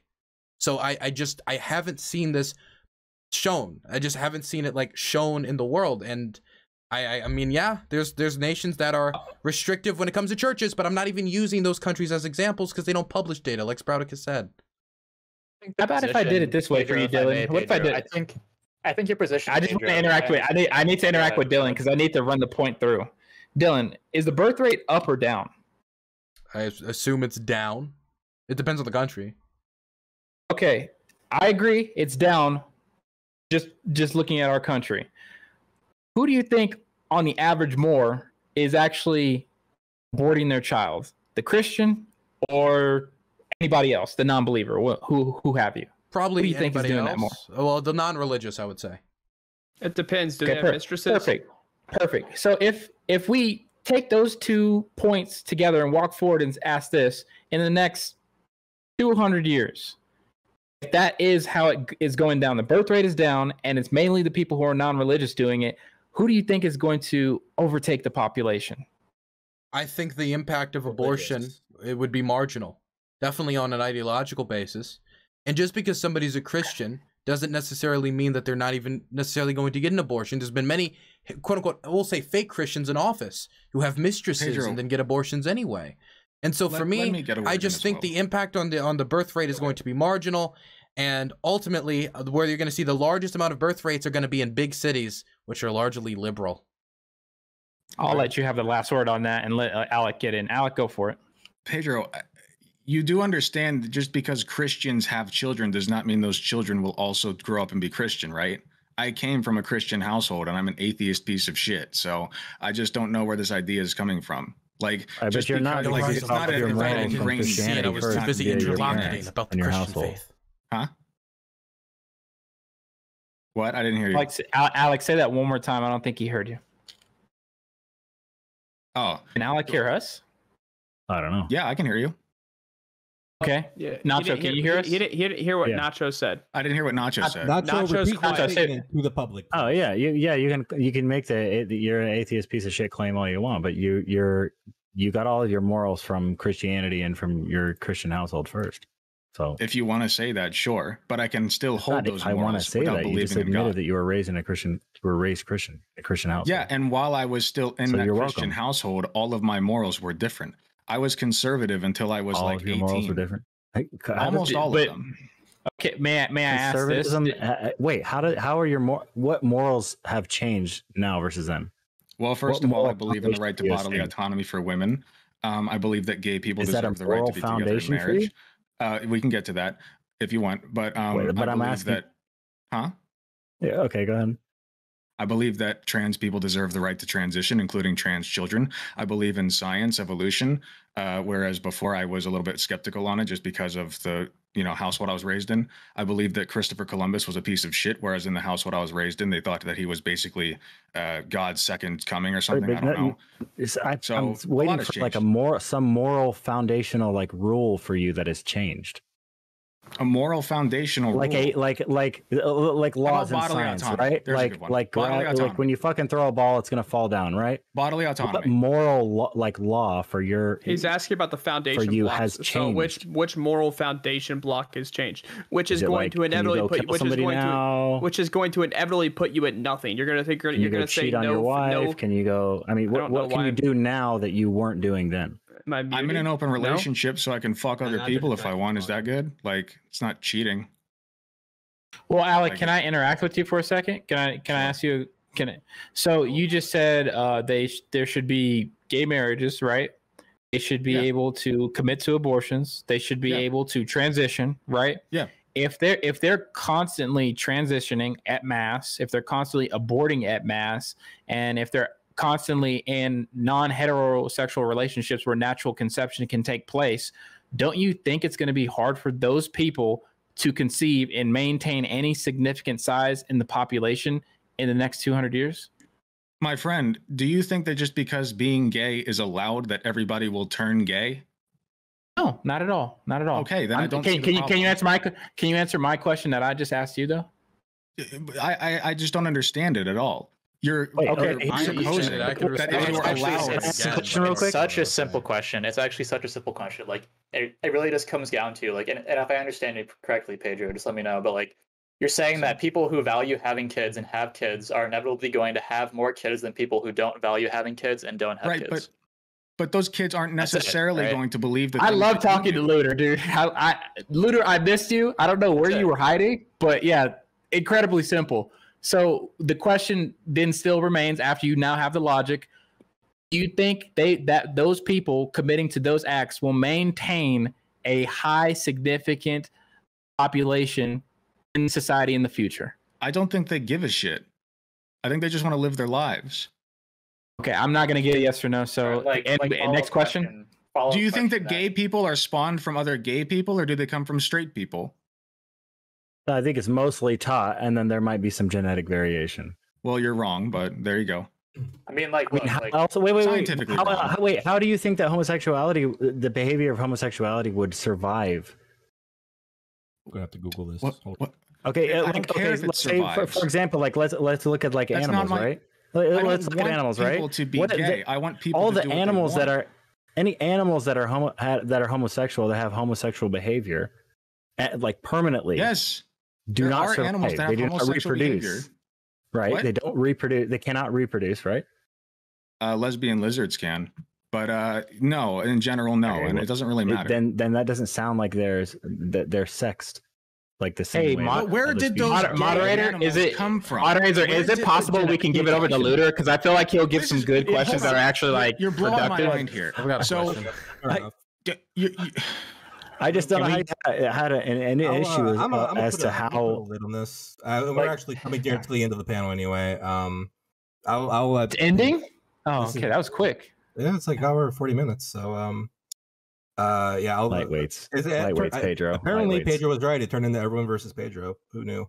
But I feel like Nacho was on my team actually. Thank Yeah, you, no- Nacho. Nacho was too. hey Nacho, wait, are we? Even done? Luder Are we came done? in for me and helped clarify a simple logical point at some point. Look, So I- thank I'm you, just Luder. trying to understand your position. I guess other people aren't interested in doing that. So Okay, that's I'll where let we're at. Luder Not get. really. Luder, you can go, and then we'll go into closing. I mean, look, like if you're not interested in like exploring somebody else's ideas and worldview, Oh, I then, like, explored what the fuck it. are you I'm good. doing here, bro? Like, I what are explored you it doing? earlier. We're here Luder. debating Christian Face nationalism. fucking It's Luder not. It's take. not interview Pedro. Okay. I Like, understand your that it's shit not together, interviewing debating Pedro, Christian but, like, nationalism. Fucking okay, Christian so nationalism. here we okay. go. Like, when it comes to debating, in order to debate effectively, you have to try to come to an understanding of what your opponent's position is and how they're framing it and how they came to that worldview. I think that's what you should be trying to do in a debate, and it sounds like that's maybe not how you see a debate. So Yeah, I let's just take don't the really first. take these Let's seriously. take the first hour and 15 minutes to define Christian nationalism, and then you know what? We could debate it for 15 minutes. Great. Okay, can I respond? Can I respond, Luder? Can I respond, Luder? Let me respond for a second. So this clown wanted this. So this we actually could have cleared this up in like yeah. the first 30 seconds and moved on, but we didn't. We just got stomached by like irrelevant talking points for I don't know what reason. So go Bro, ahead. when are you Pedro. releasing your rap Cool album? debate panel. Yeah. So, ladies and gentlemen, here I'll say this since it's coming to a close, and I want to give Luder a chance to make some important questions that can actually move us forward anywhere. But this clown Spartacus actually thought he At would least say make my a name right. definition. At least say my he name thought right. he wanted to make a definition, right? It's Define so my bad. worldview for me and just take it on. Just say, yes, this is actually me. Even though it's a total straw I man didn't that say I should was a not be Christian burned but nationalist. nuked in the middle of a yard. When did I It's say not- I was a it- Christian it has- nationalist?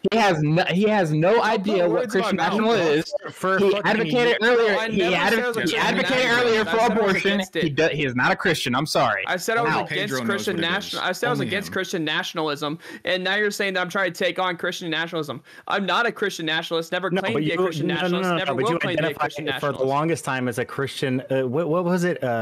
Christian Christian nationalism constitutionalist, goes against- conservative, or whatever, some shit like that. So when they said But there's like only for one the- type of Christian nationalist, I said, oh, so there's only one But type you're of a conservative. lulber. There's Like, you're more. not There's fucking- more. There's more than one type of Christian nationalist. If you're personal going to attack, disagree with that, that's fine. But you're disagreeing with facts. Wait, what are the facts there? That What? there's more than one type He of said- Christian nationalist. He's saying there's multiple more than one facts type on of how to. Christian.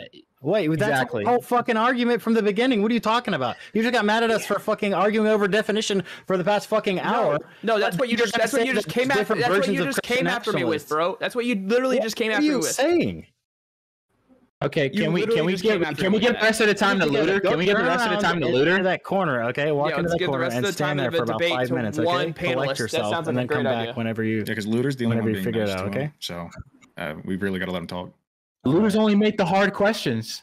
The only time I've actually had to concede and walk back a point was when I called your level of education some kind of indoctrination system, and then he jumped into my Which is worldview wrong, and but- said, hey, can you examine yours? I think yours is indoctrination too. And then I had to concede that point and say, well, yeah, you're right. They're both biased systems that produce an indoctrination. So he's the only one that's been able to actually put me to any kind of real questioning that really actually interacted with my worldview. You can't. I'm sorry. Oh, I could. I just don't want to. I didn't know the title of this panel was Pedro's worldview, but okay.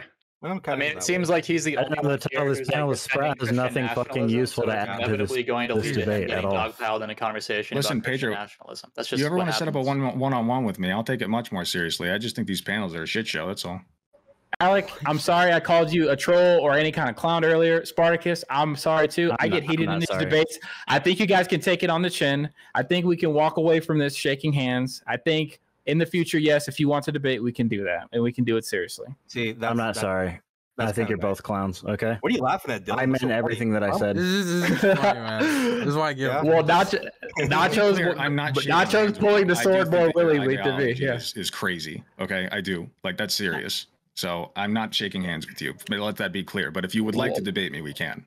Well, that makes total sense because the Bible even says in its own pages that to the fool, this is nothing but foolishness. You're perishing. But to those who are being saved, this is the very power of God. So that makes total sense Then coming let me from you, perish, Alec. brother. Gonna become Yeah, a I mean, Muslim. it says that the strong are supposed to take care of the weak anyway. So, you know. Very true. Also, does anyone think Marjorie Taylor Greene's kind of hot, or is it just me? I'm married. I can't answer that question, sir. I'm sorry. Fair enough. Fair enough. Okay, I What guess would God say, Pedro? I guess He I'm- had an He would answer. say- he would he had say- an answer in he his would head. say- He's just not willing to say it out loud. Like, let's be say, real. He had an answer in his head.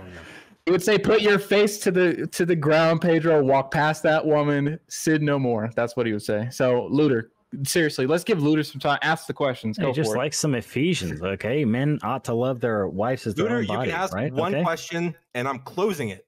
Hey, you know what, Pedro? You took notes from my opening statement, so Sir.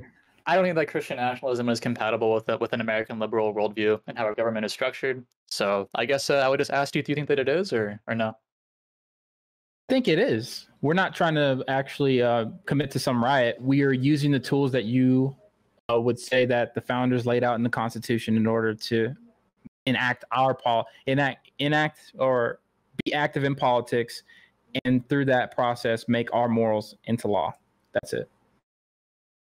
Yeah, I mean, I guess. Yeah, real quick, Binks. I would just say that, like, I think that your conception of how marriage works and how relationships work is incompatible with how liberalism works. I think that Christian marriages are a rejection of the concept of equality. It creates a hierarchy where the man is always placed on top and says that it's the woman's role to submit to her man. And I think that is antithetical to the equality that Yeah, we. but it also hold to be says true, that the right? man should submit to their wife as well. This is not like a So in marriage, like that the woman should be the neck that turns the head. yeah, The last of it. exactly. And it also No, you're just wrong. Put it in your closing. Okay, well, you could Not send me something to prove me wrong, I guess. I'll just read it Yeah, in my go ahead. closing. Put That's it in fine. your, read it in your Okay. closing, and then after, if y'all want to keep going, y'all can keep going. I'm still going to stay on. So thank you all for being here. Wonderful, beautiful. It was something. So we'll go to the closing. Alec, tell us about yourself and do a closing statement.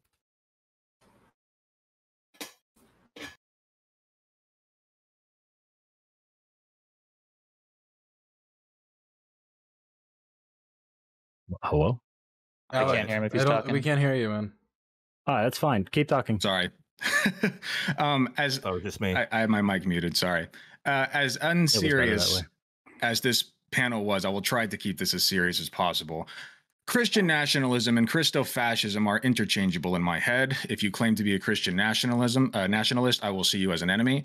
You can say all you want that this is not some kind of uprising or takeover, but you are engaging in stochastic terrorism when you say that our schools are indoctrinating children and when you say that hospitals are, doing whatever to kids. That is what Matt Walsh is doing, and he himself is a self-proclaimed theocratic fascist. So, I don't buy it. I don't care if you say, like, don't be violent, don't be violent. When you say that kids are being indoctrinated by, like, trans pedophiles or whatever, there is going to be violence. That's how that works. So if you say you're a Christian nationalist, I don't buy it. Like, I don't buy it if you say that you're trying to do good or whatever. You said it yourself, man. You think that the educational system is indoctrinating kids. All right? Straight up. It's over. It's over. So that's just my take. Like I said, you are more than welcome to come onto my stream if you would like to debate independently of the entire panel. My name is Alec Gunter. You can find me on twitch.tv. You can find me at youtube.com/AlecGunterTTV. I would really appreciate if you would follow and subscribe. And yeah, that's about it. Thank you very much. Now we go to Sprouticus. Sprouticus. What are we going to do with you? Please go into your closing. I'm the Sprouticus. You can find me at Twitch and Twitter. Christian nationalism is against both things. It touts it's against the fundamentals of Christianity. It's against the fundamentals of the United States of America. And you can see this clearly. I wasn't able to actually get to these nuanced points because evidently they're too nuanced for this situation right now. So again, Pedro, I'll extend the same offer that Alec extended you. If you'd like to talk further about that, maybe we can have a one-on-one and talk further about that. But that is my belief. Nothing here has shaken my belief in that. The only thing I've seen here is that it seems to be that there is a Christian nationalism that's going around. People decide to say they are Christian nationalists, and then other Christian nationalists say no, they're not Christian nationalists, and try to distance themselves from that to then be able to try to purify Christian nationalism and try and make it something else than what it is in everyday culture, what MTG is, what Lauren Boebert is, etc. and so on. So I think that I think we should have actually debated Christian nationalism instead of someone's ideas. But needless to say, I will be on Queen Alexa's panel on Friday debating if we should defund the FBI. So be on the lookout for that. Very cool, very swag. By the way, I'm going to be going into an open panel if anyone wants to jump in the Discord after this and comment on the discussion. Then we'll go to Nacho next. Can you give me a second, actually? I have to call my wife. No, I cannot. Okay, well. Can I go? Okay. I was saving you for last, Pedro, but you can go if you want. Yeah, I appreciate very much having everyone come onto this panel. I wish it was a little more serious. I respect my dialogue that I had with Dylan and Looter. I feel like they were actually interacting with my worldview a little bit more directly and asking hard questions and clearing up a little bit of the fog. Whereas Spraticus was saying that he's a Christian on one side of his mouth and then saying abortion is cool on the other side of his mouth. That was kind of weird and kind of, throw me into the multiverse kind of moment. After that, we had Alec, who really I can't say I took seriously any time in the debate. I extended the hand of trying to take some of his questions seriously, but I don't really think he knows what the Christian worldview even is. So to actually have him ask me questions, that was kind of impossible for him. I would definitely appreciate accepting challenges for anyone who wants to have any future discussions on this. And once again, my name is Pedro, closing off with the fact that, yes, you need the gospel in your life. The gospel is that you need to repent of your sins and turn to your Lord and Savior, Jesus Christ. I run a debate show called The Crucible. Specifically, it is not a Christian platform. It's not an atheist platform. It is a platform strictly dedicated to debate, where we have a middle ground, a public square for battling over what is the truth. That's what it's for. So if any of my opponents here wanted to come on, we can actually have a debate that's more structured with opening statements. And I invite anyone watching this to come and witness that. Thank you. Thank you very much. Looter? Yeah, sure. I don't think that we were ever actually going to have a debate on Christian nationalism and Marjorie Taylor Greene. I don't think that anybody here on this panel defends her or her beliefs, so that was just never going to happen if we were looking to have that. I think that the more interesting conversation to have was exploring Pedro's worldview of Christian nationalism. It seems like, well, he was the only person here who promoted a Christian nationalist framework. As far as Alex, man, I'm sorry to hear that you think that all these panels are just a clown show and then come in here and contribute to that environment and not be productive at all. I mean, kudos for that. But yeah, I guess just to get back to the final point that I had, Nacho, with a wife must always submit to her husband. The Bible verse that I was referring to specifically was Ephesians 5:22. Says, "Wives, submit to your own husbands as to the Lord, for the husband is the head of the wife, even as Christ is the head of the church, his body, and is himself its Savior. Now as the church submits to Christ, so also wives should submit in everything to their husbands." I think that's pretty clear and speaks for itself when it comes to a lack of equality in the marriage. And as far as just a final shout out, thanks for hosting this panel. I appreciate it, man. And also, Pedro, it's unfortunate to hear that everybody was complaining that you're getting dogpiled the entire time, and then immediately in their closing, everybody wants to reach out and debate you. So, you know, that is what it is. But you guys can find me on Twitch and Twitter at its_looter. And thanks for having me, Binks. You're welcome. And finally, Dylan. Yeah, so we didn't really get to talk about the tenets of Christian nationalism when it comes to its effect it has on society. I wish we got to a little bit talk more about the effects of a lot of Christian nationalist policies or way they would want to govern society, Christian nationalists. And I don't think we got to, because we got really stuck up on the idea on whether Lauren Boebert, Marjorie Taylor Greene, and Mike Pence are Christian nationalists. And I guess we can just agree to disagree on whether they're Christian nationalists, but they're the ones that are currently, especially Marjorie Taylor Greene and Lauren Boebert, carrying the wave, the flag, the merch, selling it on their websites of being Christian nationalists. They are the face, whether people like it or not, of modern Christian nationalism. If I was to ask anybody who knows anything, who's been following politics, who's a Christian nationalist politician, they're the people who are probably going to be named. It's not going to be some pastor that Pedro probably, you know, favors more towards their policies, because these are the people who have been able to get the public attention on them. And they've used it to advocate for policies like directing towards homeschools, like trying to stop the passage of gay marriage codification, like trying to get rid of Roe versus Wade and possibly even ban abortion in the future, and many other policies that most people would call Christian nationalists, or taking a Christian social worldview and projecting it into the political sphere. And most of these policies have been had a negative impact, and at least my view. We can talk maybe at a future date about why I think they have a negative impact, but I would also like to talk about how societies who run on a religiously based motions, or like take the religion and project it into policy, those nations that do that, on average, run their societies in worse ways. The Islamic Republic of Iran does not run itself, in my opinion, when it comes to its social policy, in a good manner. When you look at Christian nationalist societies, or the societies that abide by very high Christian, I would say, moral values being projected into policy, those are the nations where you're going to see the highest rates of hate crimes against LGBTQ plus community members. Those societies, on average, usually have higher illiteracy rates. Those societies, on average, usually have lower living standards. And does that have to do with them being Christian? I don't actually think it does have to be with them necessarily being Christian.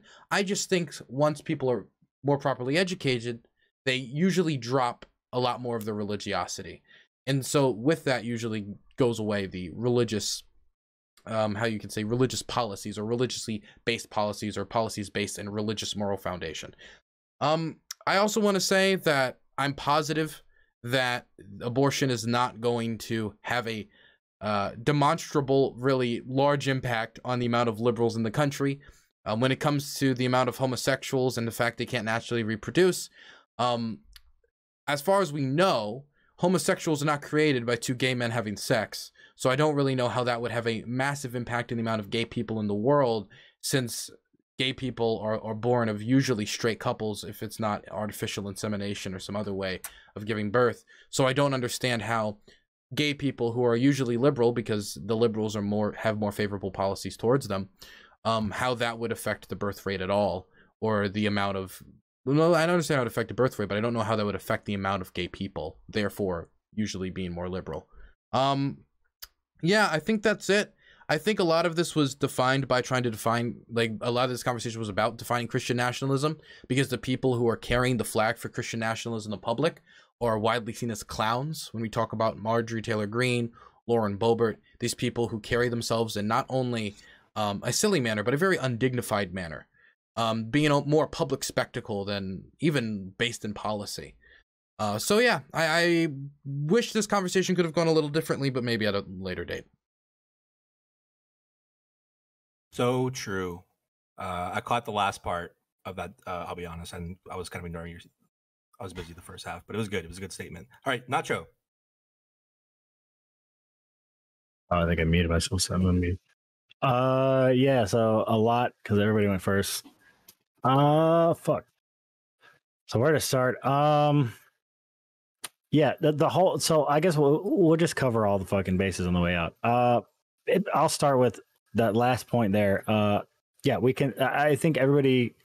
Well, everyone who's arguing in good faith for Christian nationalism, I think, concedes immediately that there's a lot of people who misuse Christian nationalism. The same way that leftists love to say, like, oh, this isn't the right socialism or this isn't the right communism, it's because it hasn't done right. Except that in the case of like Christianity, we have a case to point to that is the best example, which I'm glad somebody said it earlier, which is give the Caesars what is Caesar's, and then give to the Lord what's the Lord's.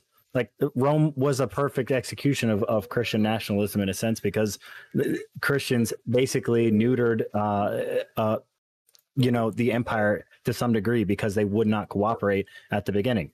The following after, like, give the Caesars what is Caesar's, it is to give yourself to the Lord and not to other men, because you shouldn't be more loyal to any other man than you are to the Lord.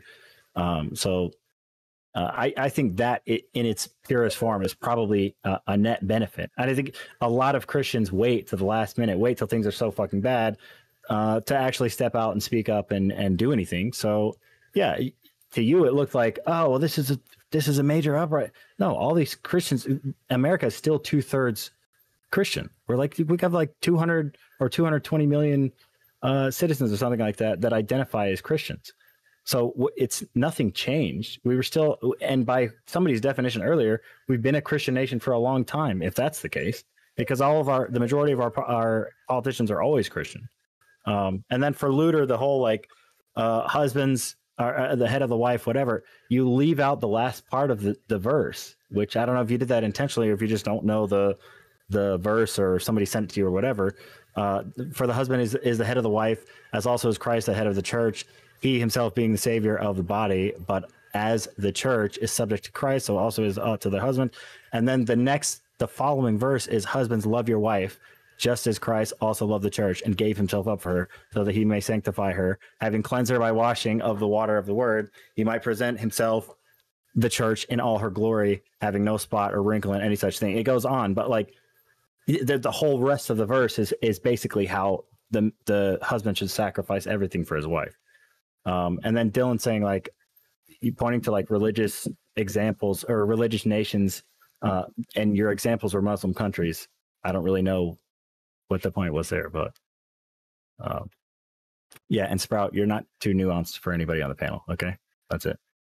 And also let me know when you drop your single. Okay, take that album picture tonight. Damn. Is he a rapper? I don't know. He's just looking fresh tonight, son. He looks like he's about to. Do you drop produce a music, single, bro? son? No, I was just saying, sick burn, man. Did you go, Sprout? Cool. I don't remember. I went, yeah. Okay, well, thank you everyone so much for showing up. Great conversation. Hopefully we can there will be some mini debates that are spawned from this, or mini conversations. That would be cool. So with that, I will bid all of you adieu. And yeah, good job everybody. We did it. So thanks everybody. Thanks so much for having me on, Binks. Yeah, no problem, Alec. Yeah, it was real fun actually, Binks. Thanks for messaging me out of nowhere with this. Honestly, I thought it was gonna be kind of boring, but I was like, oh shit, okay. You're like, oh man, Pedro's just gonna start preaching. It's just gonna be a sermon for 30 minutes. I knew you could handle yourself, but yeah, I wasn't worried about that. But yeah, it was fun for sure. Man, you should have defended it. You should have defended Marjorie Taylor Greene more, man. Everyone just wanted to dunk on her and not actually like engage with what you were saying, dude. Yeah, can I ask, why do I have to like these people? Why do I have to?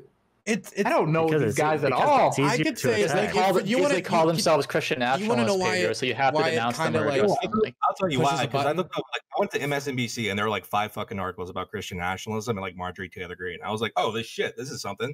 I can get fucking Pedro on this. She's like she's the most public representation of Christian nationalism today, and she's like carrying the flag on it. And she is what when people say Christian nationalist, that's the person she's going to point to.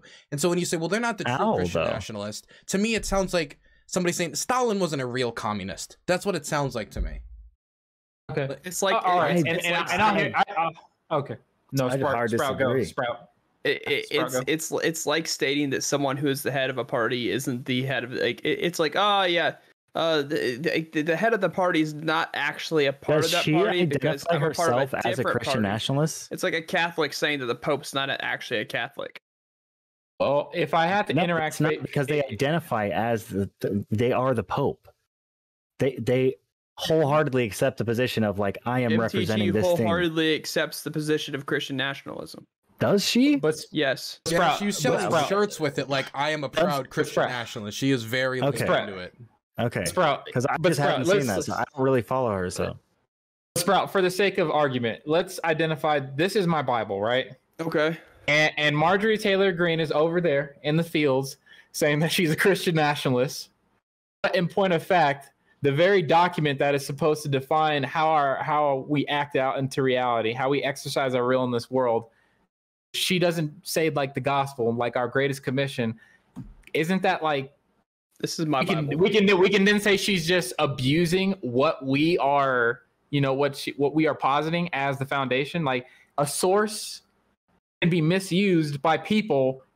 All those people are saying at the same time out of the side of the mouth, I represent this source. Can we say that?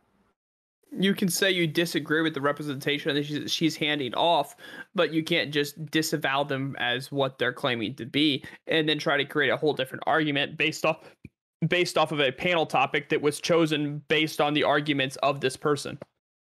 Well, brother, I would say this faithfully to interlock. The better person who's a politician is the one I brought forward for you, who is the leader for Red State Reformed and Action for Life that produced a document, which is the amicus brief that overturned Roe v. Wade.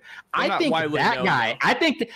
that guy, if you would have studied him and researched him and said, this is a Christian nationalist, Pedro, defend him, then I would have been like, oh, okay, yes, I will defend this guy because he did something effectively that reflects my worldview.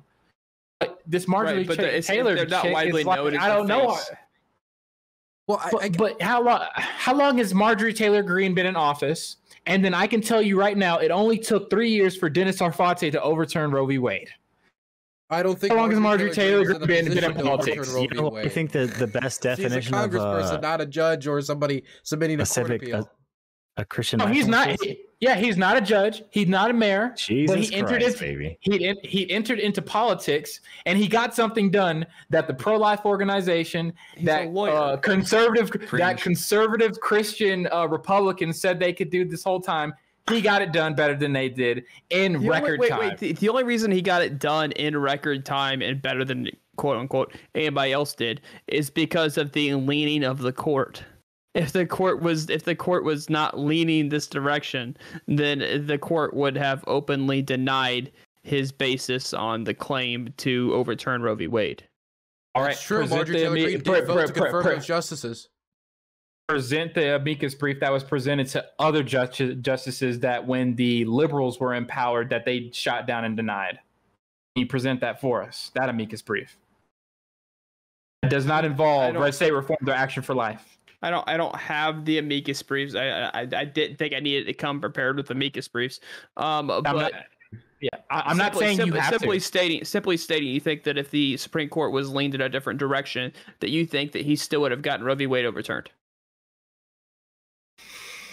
I don't think so. I'd be honest on my face and say no. If it leaned left, well, my point is this: even though that it would have had a left-leaning court, doesn't mean that amicus briefs should not just be pouring into the Supreme Court by all these Christian politicians who's been in office for 30 years, and some of them making the attempt to get this overturned. A guy comes out of the woodwork. He is not privy to politics. All he has, literally, you can hear him talk. All he has is this is his guiding light, and him saying, "I want to make some money to get some lawyers to put this together to actually present this to the Supreme Court in a serious manner," and he got it done in 3 years. That's Pedro, based on the Supreme Court, not based on his argumentation. I wanted to ask you about Kentucky. What did you think about that vote that happened recently in Kentucky? I'm not privy to it. What happened in Kentucky? I thought, was it Kentucky or Tennessee? It was like they voted on wasn't it Kansas? Banning abortion, basically, and it was like Kansas. They did a public vote on it, and it was like 69% of the population of like I think it was like a plus 22 Trump state voted to not make abortion illegal. Yeah, it was Kansas. It was Kansas, not Kentucky. Sorry. Well, this is what I said. I said earlier, I don't want to overturn any of our systems. I think Destiny actually makes a good point here. This is all about how serious are you really about playing the game of politics, and how seriously do you take this? Simply put, if you want if Christians really want our government to reflect God's law in our offices, you're gonna have to stand up and do it. Because I unfortunately go to a church, or not my leader. My leader's actually he's very clear and staunch on his political beliefs. But the rest of the congregation, I'll hear them talking and saying all the time, "Oh man, we shouldn't. I don't even vote," or "You shouldn't vote." And it's like, what? Get involved. Do something. It's simply a means of... Christians are almost as bad as libertarians when it comes to not get involved. Stand outside abortion clinics, Libertarians are still like good ass Christians. when it comes to that, though. Conservatives turn out way more at the voting booths than libs do, man. Like, I don't know what you're getting at with that. Yeah, no. Okay, but that... I think conservative is different from Christians. Like good Christians. I would say conservative. I think it's fair to say that like the Republican Party is predominantly Christian, right? That's fine to say, but they just say that though, bro. They just say that though. But do you actually hear them telling people beliefs that are in line with God's word and actually make sense? Nobody comes out to vote though. I know. Nobody comes out to vote though. It's not just. Wait, Pedro, can I ask you a question? We like to make fun of Christians. Yes, sir. It's open now. So when you look at like the first like 500 years of Christianity, like when they were in Rome, and you look at like what the church fathers were looking at, and as far as I know, none of them are like, we have to like change Rome politically. They're like, we want to get the fuck out of there because that's like Babylon. You know what I mean? Exactly. Yeah, you don't see them critical of the government, like, though. We should get away from politics, or we should get away from like. Well, they're saying their activity was like this. They're not rioting, but they are actively standing on top of their beliefs, and in the public square that Rome did have at the time, they're just speaking to what they believe the truth. And because their arguments were so strong, they were causing naturally, not by some weird thing going on in the background, but they were just causing a ruckus. Like, how do you when you have a group of people with a solid argument making total sense and just flipping your worldview on its face in front of you, it's going to cause a problem. It will be a backlash and a lashing out. Yeah, I recognize that totally. So I think Rome just fell due to naturally people plunging into chaos faced with a moral, real thing, which is that the Christian God of the Bible is the actual God that you should be worshiping. And they had all these other gods that need to be gotten rid of. That's it. And we know how heavy they were involved in politics. Oh, go for it, Nacho. I was just going to add on to that, though, that Christians in Rome, you're right, were basically like, we need to get the hell out of here. But like, they were very critical of the empire and of the government. when it was very dangerous to be so. And that spread to the people as well. And I think that also had a big influence on why Rome was collapsing too, because the people realized that they didn't need to be like submitting to this, the king and this monarchy, even though it was whatever they wanted to call it. It was a monarchy at the end of the day. There was a king, there was one ruler dictating over everything. It was a dictatorship, and they didn't want to be a part of that. And their attitude spread to other citizens as well. Whether or not they converted them to Christianity at the time, they still got them out of that system, or they helped get them out of that system. Right. I got more time if anybody wants to pitch any more questions, but yeah, if you guys want to just close it, but yeah. I mean, we're done. Yeah, what's this open when they want? It's Cool. Yeah, I'm good. I was curious. So, do you have like a political figure you think is like a good representation of like Christianity? I mean, I kind of said him already. Dennis Arfate is like the man. I think Clarence Thomas is a G right now, sitting in the Supreme Court. He's really just holding it down. I don't know if you guys have been watching what's been happening with the gun laws, but he's just like, nah, that ain't gonna work. But what's weirdly also happening in that is really the Supreme Court's word is not meaning anything to a lot of states, and they're just carte blanche making up their own laws to subvert the decisions they make. So, yeah. Real political figure that I kind of like. Who's that guy that went up against that? It was a black lady, and she's a lawyer, and she was being questioned by some guy about was it abortion, or were they talking about transitioning? Oh, they were talking about the definition of a woman. That's right. And what happened next was she threatened that he was causing transphobic hate or causing harm to trans people. Which he was, but bad optics. What's his name? Knows him? Is it John Kennedy? No. Yeah, I don't know who. I mean, I like him. I don't know much about his activities. You mean Matt but Walsh? I like him. Are we talking about Matt Walsh right now? No. Nah. It's like a Matt Walsh is not. No, I know the video you're talking about. I don't know his name. Yeah, you don't know the name of the person. I liked his questions though. Matt Walsh. I bet you did. Is Matt Walsh a politician? I thought he was just on I just heard the Shapiro What is a Woman Many thing, and I things. remember the documentary. Did you ever figure Okay. out what a woman is? Because I didn't finish the documentary. They think No. they did. I never figured it out. I thought that's what I thought. Hey, okay, can we talk about Andrew Tate really quick? Sure, God, we can talk about Andrew Tate. Why This not? is Tate Watch. Okay. With Okay. Everybody watched his debate with Hassan, correct? No, I didn't. Yeah. I skipped it. Maybe. What? How did you What not the watch fuck? that? Yeah, I watched it like 3 times. What's up? Okay, so Dylan, here, if I'm lying, stop me. Dylan, Hassan pretty much throws Andrew Tate over the rail with simply putting him into a corner and making him ask, hey, do you think studies have any kind of validity in reality, right? I Andrew didn't, I Tate. didn't watch the debate. I just said I didn't watch it. Okay, I was trying to explain it to you. Pedro, I got But- you. Oh, I thought you were asking me about it. Okay, so explain it to me, Pedro. Yeah. Sorry. Yeah, no worries. Yeah, geez, Andrew don't stop Tate- fucking interrupting him, dude. Never. Andrew Tate loses debate to Hassan. Hassan, all he does is bring up studies saying that women are better drivers. But I thought it was so obvious what Andrew Tate should do, and no one else did it. If you want to use studies to say that is what dictates how we define who's a better driver, a man or a woman, the study on its face is invalid because we can't, in this whole modern height of technological society in science, can't define what a woman is. So anyone in the study could have just claimed they were a woman. Wow. Damn, Pedro. It could have been a guy. I never thought about that before. That is a I thought it kill was. shot. I thought it was a kill Nationalist shot. Oh my I'm gonna god. fucking die, dude, in Minecraft. Oh my god. Yes, Alec agreed with me. Finally. Yeah, no. Pedro, I Pedro, don't. you're I'll ask you approved. this. No. I'll ask you this, Pedro. Never thought Would of you that. agree Okay. that the position that Tate had is a justification that he has for bigotry? And that anybody could use the logic that Tate used to justify racism or bigotry, and that that's wrong? Well, I would say bigots in the past, in history, are actually quite smart people who actually know how to make out plans. So I can't give him that nomenclature. I mean, he is. But they're still bigots, Why right? would you bite that bullet? Hey, He's manipulating They're still bigots, the. though, right? Why would you? Yeah, he is a bigot, but I would say this: he is manipulating the algorithm in a way where I don't understand. I think you guys like just raw drama a lot, and that's why his numbers are so high. You don't.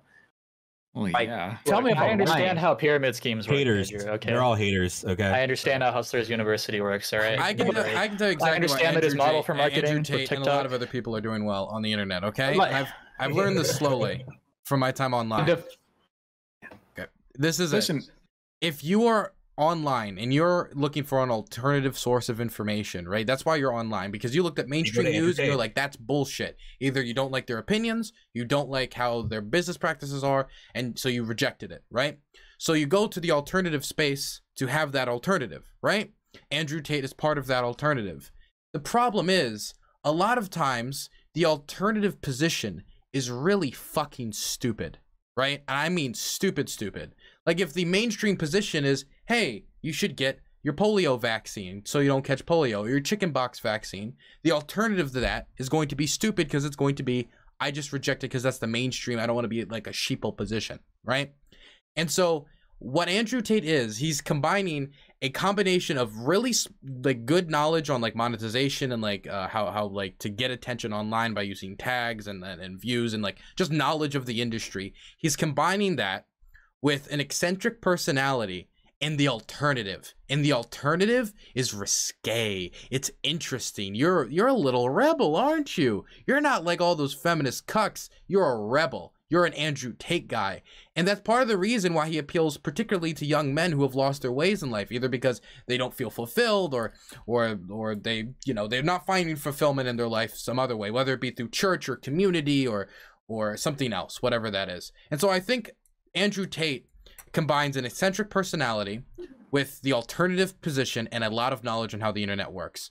But the problem is, you don't need to be smart at all to combine these things together. I would say actually most Twitch streamers who talk about politics probably don't know a lot about politics. I would actually make that assertion. Most online alternative media commentators don't know that much about politics. And that was Andrew Tate kind of running into that reality when he talked to Hassan and got pushback, was when he isn't in this controlled environment where he can just give these hot takes and not get pushback, like people like they start asking questions, and that was the fault. He should not go into debates. He should just, if he just does Fortress Arc on TikTok and on YouTube and on these YouTube shorts, he's gonna have an amazingly successful career, but he should never debate somebody again.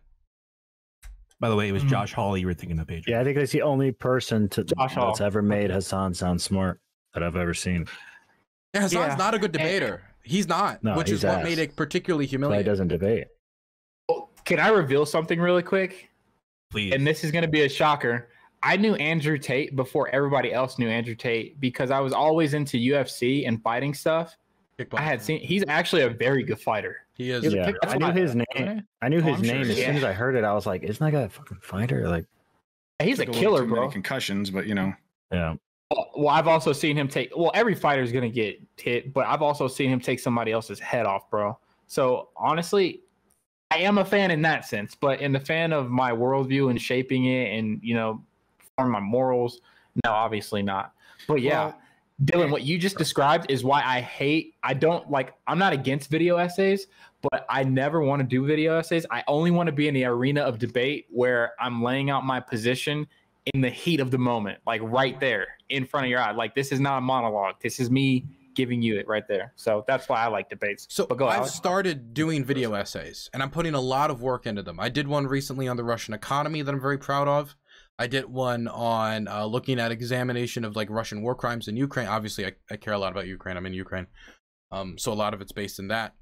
But I think for me, like video essays allow me to more sit out and make sure I get to cover everything, and I can show graphics on screen that is in a way appealing to people. Because I'm gonna be for real. 3-hour debate with conservative about Christianity isn't very marketable. It isn't marketable on YouTube Shorts. It isn't marketable on TikTok. It isn't marketable on. Most people don't want to sit down and listen to you and me go back page for 3 hours. Twitch Now there are politics people who is do, but killing. most people don't want that. What people Twitch want politics is is bam, dead, bam, bam, bam, and bam, I'm bam, bam, just like all the information coming at them. And so what I'm doing is I'm trying with these video essays is trying to present it in a way that is consumable but it's hopefully informative. But I do think that video essayists, that ability to prep themselves and do a million different takes is what allows them to a lot of times shield themselves off from criticism. It's why a lot of these video essayists, when they come out a video essay and start Twitch streaming, you get like a million different takes out of the most dog shit stuff in the world. Or when they make a Twitter account and then you get their unfiltered nonsense when they don't put it through 30 takes and they send it to an editor who also double checks everything they're saying before uploading it on YouTube. Yeah, I fully agree with you in this sense right here. So Looter and me could have a conversation, and there'll be a minority of people who want to listen to that conversation. They'll be like, yes, this is very intense, getting into the meat of what the theology is actually saying and the Bible says. You're completely right. It's not marketable. Not many people want to actually just sit down and do that. So that's why I love the Crucible, where the formula is this. In my head, Andrew is willing to step into the other person's worldview, right? And pick up the halberd on the ground and just cause absolute chaos. And at the time, make sense. And it's kind of like a formula we've made up where it's Andrew slaps the pentagram out of your hand, and then I'm there shoving the Bible in your hand. And that's the formula that we have made the algorithm work for us right now. I need to slap the Bible out of that hand and then put a plan B in there. That's my job. Okay. Hey, yo, come on, man. The thing I want to ask you this though. There was like 5 or 6 of us talking at the same time during the majority of this discussion, right? And a lot of people were making a lot of assertions. And I'm gonna, at good faith, I'm gonna say that nobody in here lied today, right? But let's say that in the middle of our discussion, I said, "What do you mean? Marjorie Taylor Greene actually sponsors her own church." You didn't know that? I just said that. I didn't know that. I didn't know. That'd be crazy. That'd be crazy. Awesome. But I just lied. Church? That's not true. What? But if I would have said that in this conversation, and you just take my words at good faith, I can then just say shit that's just absolutely not true. It gets blasted to your audience, gets blasted to everybody's audience in here, gets blasted, of course, to my audience, and then afterwards you're like, motherfucker lied to me. And then you post something, but is anybody gonna watch that? Is anybody going to watch the comment in response to that? No, of course they're not. And that's one thing I like about video essays. You never sent me, it allows me to take down an idea, and I can have days to just double check, triple check, quadruple check everything. Because when there's 6 people talking at the same time in a panel, it's real easy to slip some nonsense in there. I would actually give you that and say that's a very truthful statement. So I think both systems, whether it's video essays or live debate or any other form that's out there, I think there's going to be an error in anything that you're going to have to weigh risk for. When I come into these debates, I mean, you just said it right now, it has to be on some level of good faith. And I hope today that if you guys look through everything I said, it does, it's consistent with scripture and it's consistent with, the people who would call themselves Christian. I watched that one you did with James Hake. That was an interesting one. I thought you won that one. I thought it was pretty good faith. Yeah, I think so. If we want to switch over to that kind of topic where we're trying to see, like, if you guys looked at it right now, Destiny has 4 black guys on a stream with Nick Fuentes, right? It was kind of a mask off moment. Are they where okay? Oh my God. Wait, what? No. They totally took the mask off Nick Fuentes because what does he say all the time? I'm a Christian nationalist. I believe in Christianity. No. Hey, what would you like the core of society to look like demographically? White. We have a race realist. We have a white nationalist here, ladies and gentlemen. It was very easy. So, go for it, Nacho. No, yeah, I was just gonna say. I think I tried to touch on that earlier, but I think I waited till like the very end and like closing to say that like, yeah, there's a lot of like bad actors because I had the same ideas and views on like Christian nationalism. And I actually went to like talk to Andrew about it, or that was like something that I wanted to ask him about because I had heard him talk to some other people. And then when he gave me his like definition or view of like Christian nationalism, and then I've heard you, Pedro, and some other people on the Crucible talking about that, like, I'm like, okay, well, this is completely different than what my understanding of it was. Like, it's all just a cover for white supremacists. Like that's basically, I thought Wignats and Christian nationalists were like hand in hand, basically. Yeah, So- but let's be careful here because I don't want to paint Hake as a white nationalist or anything like that. I think No, I've I don't had even know the what you're opportunity. talking about, but Hate Yeah, is Hake. different, so of course not. Well, Yeah. in my Hake- view, they're Hake- both extraordinarily Oh, yeah, I know harmful. Hake, And at yeah. that point, you might as well say, well, he's not a Nazi. He's just a racist. So, like, you know. Well, like, Alec, they're, what's happening? They're both extremely harmful. So, Alec, I think what's happening with Hake is this, because if you noticed in that debate, he was agreeing with me a lot, right, Binks? He kept saying, "Oh, I agree with that. I agree with you here, Pedro." Yeah, they No. just go on some crazy shit. Yeah. Who? And what the problem with Hake, the problem with Hake is, I think his reaction to what's happening in our society as we see it is an emotional one rather than a logical one that's biblically based. I don't know what That's it is. simply it. I cannot Well, begin to describe it. I can describe it. Imagine if I told you, Alec, that because of the color of your skin, I blame you for everything that's happened, for everything bad in my past. And I do that on a scale of millions of people. And I tell these people, hey, Alec should not have a job. Alec should be persecuted. Alec should pay me his money. What if I did that? It'd be They pretty think you would based. White fail. people are pretty bad. Wow. Okay. So if you can't empathize with somebody who you can look at a legitimate situation where there is this total emotional reaction going on both sides of the aisle, right or left, you're going to have these people in the middle who are going to The scatter difference and run is- to either side. They're difference going to is- run. The difference is the people on the left who are emotional are justified in their emotions. The people on the right are not. And No, I know they're that because not. I'm a former conservative. Every time, all of them. All of them? All of the civil unrest and all the protests and all of them were all justified. Sir, have you seen the videos To where an a extent. grandma gets pulled in the back of the head in New York? That's someone's grandma who dies, and it was found out we just hate white people. How do you think Or- that grandson, that's a mom of someone who is white? How do you think they're going to react? That'd be pretty Or shitty. when I would hate that. I don't or think when that's they were right. riding, Can I- they were riding and protesting can in I ask, Detroit and though, turning over Pedro? cars after Oh my after god, they burned. police Did you shot. hear they after burned police- down the entire after state police- of New York? That was after police insane. shot someone. It's gone. After It's police just off the shot map. someone, It's gone. I after can't even believe it. After police shot at a suspect who was shooting at them, who pulled a gun out and shot at them. They shot Oh, back you mean and when killed they him. unloaded like 90 then rounds onto that guy? Yeah, that was ridiculous. Nope, not that one. So Pedro, In I Detroit, gotta. Different one. when Okay. I pulled the gun on the cops, shot at them 3 times and missed. They shot him, killed him, and then the city started rioting and fucking protesting because they thought that cops were just shooting an unarmed black man because of social media and other dumb fuck leftists spreading their fucking dipshit take around. And I then don't they know that released story. the footage. Listen, I've never heard that story. I don't know anything Yeah, well, about it, so shut I the will fuck not up when I'm comment. trying to explain it to you, man. Jesus Christ. Well, I know you are, but I don't it trust could have you. been over in 30 seconds. Alec, you're very condescending. I'm telling you that right now. I'm if you so can't sorry. if you can't empathize, if you can't empathize with a person, like on an individual scale, like there is some truth that Andrew Tate did say. While statistics may be valid and they may lead to better things being invented and improving on certain consequences in the world, there is a level for the individual's experiences in the world to be taken into account. Oh, I know. Individual experiences lead to bigotry. That doesn't make the bigotry okay.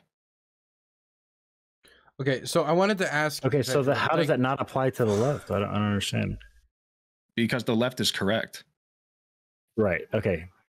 Yikes. Thank you for making a point. Anyways, Dylan. Okay. Dylan? Pedro, I wanted to ask you, like, are you really like that surprised though by like Nick Fuentes and people like him identifying themselves as Christian nationalists when like the white nationalist movement and the Christian nationalist movement, even if you don't think they're real Christian nationalists, have historically been very, very tied together. I mean, many people point to the Ku Klux Klan as being one of the most major Christian nationalist movements in American history, which engaged in, terrorism. I'm going to take the controversial opinion that they were kind of racist, a little bit, tiny bit. But they identified as Christian nationalists. They had millions of members on their payroll who, if you would ask them, they'd be like, yes, we believe America's a Christian nation. We should be by Christian values. Bluebirds with the bluebirds, redbirds with the redbirds. That's how my great-grandmother described it to me. Right, and I would say this to wrap it all together and be consistent with what I previously said. Christianity is a very powerful item, a powerful tool. It provides you with this document that speaks to a lot of people in a significant manner and in a significant way, that if you use it as a mask, right? Nick Fuentes, as we talked about earlier, has a mask. If you use it as a mask, you'll be able to coalesce certain individuals who don't know exactly what you're selling to them over to your side way faster and much more efficiently. And then by the time they've made you donate to their organization, where they have now your name and your credit card number and the bank that you subscribe to, along with your address, saying, hey, you have to stick with us now because this is who we really are, but we can publicize your information and make it so that everybody knows that you donated to us, you came to our rallies and supported us, and we can ruin your life. So it's a way of weaponizing Christianity in a way of, hey, it's a useful tool for now, but I have my own nefarious purposes to really mesh out in the long run. And I need as many people on my side as possible. And as the left, as Alec describes it, is so right and correct and unerrable, while they're demonizing those people in the middle and throwing a grenade in the middle of them and making them scatter in fear. Nick Fuentes' group is opening a door up saying, hey, come over here. We'll take care of you. Well, hey, I'm sorry they did that to you. Oh, the door's open. At some point, right? The door's open. It's kind of like, at some point, if the major figures that are describing themselves as Christian nationalists and the major Christian nationalist movements that I am seeing in the United States, either historically or in present day, have these deep ties to white nationalism or have done, I would say, reprehensible things. Marjorie Taylor Greene, Lauren Boebert, Mike Pence have all advocated for reprehensible policies. Conversion therapy for Mike Pence would be something I'd point to for him. I'm sure anybody could talk about the statements that Marjorie Taylor Greene talked about all day. Like, at some point, do you ever feel like, well, fuck, they have the movement. They've captured it. Like Christian nationalism, the white nationalists of the old, they captured it with the Ku Klux Klan. And in the modern day, we have these Marjorie Taylor Greene types. We have these Mike Pence's types, maybe for the more traditional brand. We have Lauren Boebert. We have these are the ones making the money off of Christian nationalism, the name of Christian nationalism. They're the face of Christian nationalism. At one point, are they just not Christian nationalism? I mean, a lot of Trotskyites would say Stalin's a fake communist. He's not a real communist. And they were the minority. We're the real communists. But at a point, at what point do you say, like, how can you, I mean, he's the international face of communism. Yeah, the same argument can be made against the current left and Democrats currently. Like, basically providing this umbrella and cover for, especially left media, for all these like socialist movements, anarchist, Marxist, communist movements. Like they refuse to at the very least come out and say anything about it or make any comments about it. I can make the same claim and just be like, well, don't you agree that like socialists and communists and Marxism has a grip on the Democratic Party? You just have to concede at some point and be like, yeah, no, these people don't give a fuck about civil liberties or. Well, I would say the difference is Marjorie Taylor Greene comes out and says, I am a Christian nationalist. Nancy Pelosi, or basically every Democrat, almost every Democrat, I think a few of them are. I think that would be AOC, for example. But most of them would come out and say, I'm a capitalist. Nancy Pelosi, when directly asked about this, says, I am not a socialist. I am not a communist. I'm a capitalist, and I will always be a capitalist. So I guess that's a little different than somebody coming out and saying, I am a Christian nationalist, right? If she denied not it, necessarily. They could, because to the same extent, there's a few actors who claim socialism and would say openly that yes, they're socialist politicians. Absolutely. But all of the socialists are voting Democrat.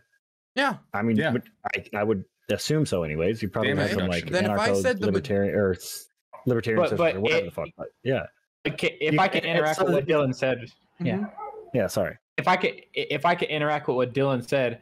But Dylan, this goes back to what Nacho made a point earlier in the debate. We don't get involved. You've never heard people like me who are willing and so unashamed of the gospel because they think it's the very power of God start their opening statement with the gospel, the saving message of Jesus Christ. You've never heard that on this platform. On this platform, right? I bet you my bottom dollar, Lauren Southern has never actually made a gospel presentation to you in all of her video essays on this platform. Have you ever thought that might be because it's not appealing? But this isn't a popularity contest, sir. Okay.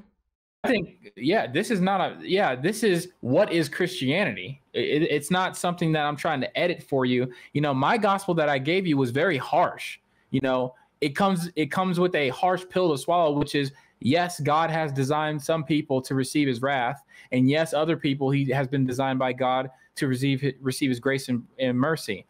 All of this is not centered around the person. It's centered around God glorifying himself. That's a hard pill for a lot of people to swallow who are all about the me. It's about me culture. What is this going to do for me? So this is not a popularity contest at all. I want to make sure I understand what you just said correctly. Did you say that God created some people to receive his wrath? Yes, as is written in Romans chapter 9, specifically when he's going over the people who are like described to be Rebecca's sons. Esau I love, but Jacob I hated. Right? And it talks about before the twins were even born that he had made them up for this purpose. It goes into a person called Pharaoh, where back in Exodus, God hardens his heart so that he does something that would lead to his ultimate destruction. And it says that I raised you up for this very purpose. Completely unrelated question. Is God all loving? Completely all loving and completely all, but no. I mean, I hear what you're saying, Alec. My God is complete wrath. Like there is going to be a moment where the sinner who departs from this world will be faced with a God who is going to judge him, and they're going to receive punishment, which is eternal. How can you, in your head, how can you come to grips with the idea that the person, or whatever you call it, that you worship just created bad people, and these people are bad because God created them to be bad, and they're going to hell because they're bad? How does that make any sense? Especially when you because it's not about me, Alex. Free choice. None of it adds up. None of it. Oh, are you a... Well, it doesn't add up in a system that says, what is this system? What is this whole thing going to do for me, Pedro? It doesn't add up. Period. It doesn't add up when you do that. But when you say, add up. What is this? You cannot rationalize that. Alec, what is the purpose for all creation, or is it just a random coin flip? That has nothing to do with my question. Like, can I make the connection why it has everything? Can I make the declaration of why it has everything to do with your line of questioning? Because in my gospel presentation, I stated that the purpose of all creation is to glorify God in the demonstration of his power and making his name known throughout this earth. Okay. That's the purpose is not arbitrary. So are we all just pawns in God's little self-flagellating game? Is our pleasuring game? Like, is that how this works? I just don't understand this. Well, Alec, why does it always have to be about you? Why does it always have to be about me? It's not about you. You're arguing from a standpoint of, I'm a socialist. What does this do for me? Do you think I think it's about me? Do you know what socialism means? Like, yes, no, I don't think it's about me. I do think it's about you. 100%. Don't. I do. Don't, Alec. I don't know what socialism is. It's fine. is. We don't have to get into all that. Be honest. I know it's too much for you, but the thing about well, you can explain it. I answered honestly. I know you. I answered honestly. You can explain it. Yeah, you should. No, your worldview is. Wait, what is socialism? Can you tell us? Enlighten us. Maybe we'll come to your side. Sure, in just a second. Your worldview is incomprehensible because you cannot at the same time hold the belief that you have an all-loving God, that we have free will, and that God created people specifically to do bad things. You cannot hold all three of those in your head. You can't. All right. I don't hold to free. So if you knew what Reformed theology was and what actual biblical see, this is the problem, Alec. You say you were raised in a hold on. Are you telling me that God created bad people and you're going against that by reforming them? How dare you? How dare you? Excuse you. That's God's plan, brother. I don't know what you're doing. Jesus Christ. And I thought I was like the heathen. Oh boy. Anyway, go ahead. Reformed theology is not about actually reforming people. It's about reforming the traditions, thoughts, practices, and teachings that they profess are to be biblical by constantly being able to say, hey, those are traditions dogmas, practices that we created, and we should be constantly looking back at God's word as the standard against which we test, refine, get rid of, or completely affirm a teaching, practice, or faith. This is the standard, right? Reformed theology says this is the center, right here. That was a long-winded way of saying you reform people. Anyway, socialism is when power, democratic power, is returned to the people, to the workers. Okay, it's when workers own the means of production. It's many things, but the two main things are democracy and workers own the means of production. How do the workers get the means of production? Why? Where? No. How do they get them? Oh, how? That's my next. Right. Several ways. Unionization is one way. If needed, revolution, but hopefully that's there we go. Not necessary. Dylan, did you have any more questions or anybody else? I'm not trying to run out. I'm just trying to think of things we can talk about. No, I don't know what else. What else? I stuck around because I thought you said something about an open. I thought you said something about an open panel, so I was kind of excited to see if anybody was going to hop on. But nobody hops. Can we bring talking shit? I got something. I got something really good. Thank you for letting Twitch politics die. Okay, Dylan, you're doing great work. Stick to video essays. Let Twitch politics die. So Dylan, Nancy Pelosi was rejected the Eucharist by her bishop in San Francisco, right? Did you hear about that? No, I didn't. Okay, so get this. I'm not Catholic, but I'm just saying this is kind of like a black eye to their system. What she does is take a jet, literally, over to the Vatican, Rome, right? Mm-hmm. And she subverts the declaration by her bishop in San Fran where she lives and says, screw this, I'm just going to go get the Eucharist from the Pope. And the Pope gives her the Eucharist. And I'm like, all right. That's how we play this. Awesome. That's kind of, bro. Looking at your pastor, could you imagine you're a pastor and you're like, you look at Nancy Pelosi, you're like, get the fuck out of here. This is silly. And then like 4 days later, you get a call and you're like, hello, this is the Pope. Are you messing with my girl? And like, oh my gosh, like I couldn't imagine. Yeah, because that is God's representative on earth, according to Catholics. Literally telling you, dog, chill. Exactly. It's a politician, so you have to be. I would have loved to bid on that phone call line because that bishop and the Pope I think the Pope just looked into Nancy Pelosi's eyes and saw that she was a woman of God. That's what I think. All right. Well, that was my last thing. I got nothing else, guys. No worries. Hey Banks, okay. I very much appreciate you having us on. Is there anybody who's trying to get in? No one's showing up, so I think you're good. Bunch of fucking cowards. To go. I know, right? All right, cool.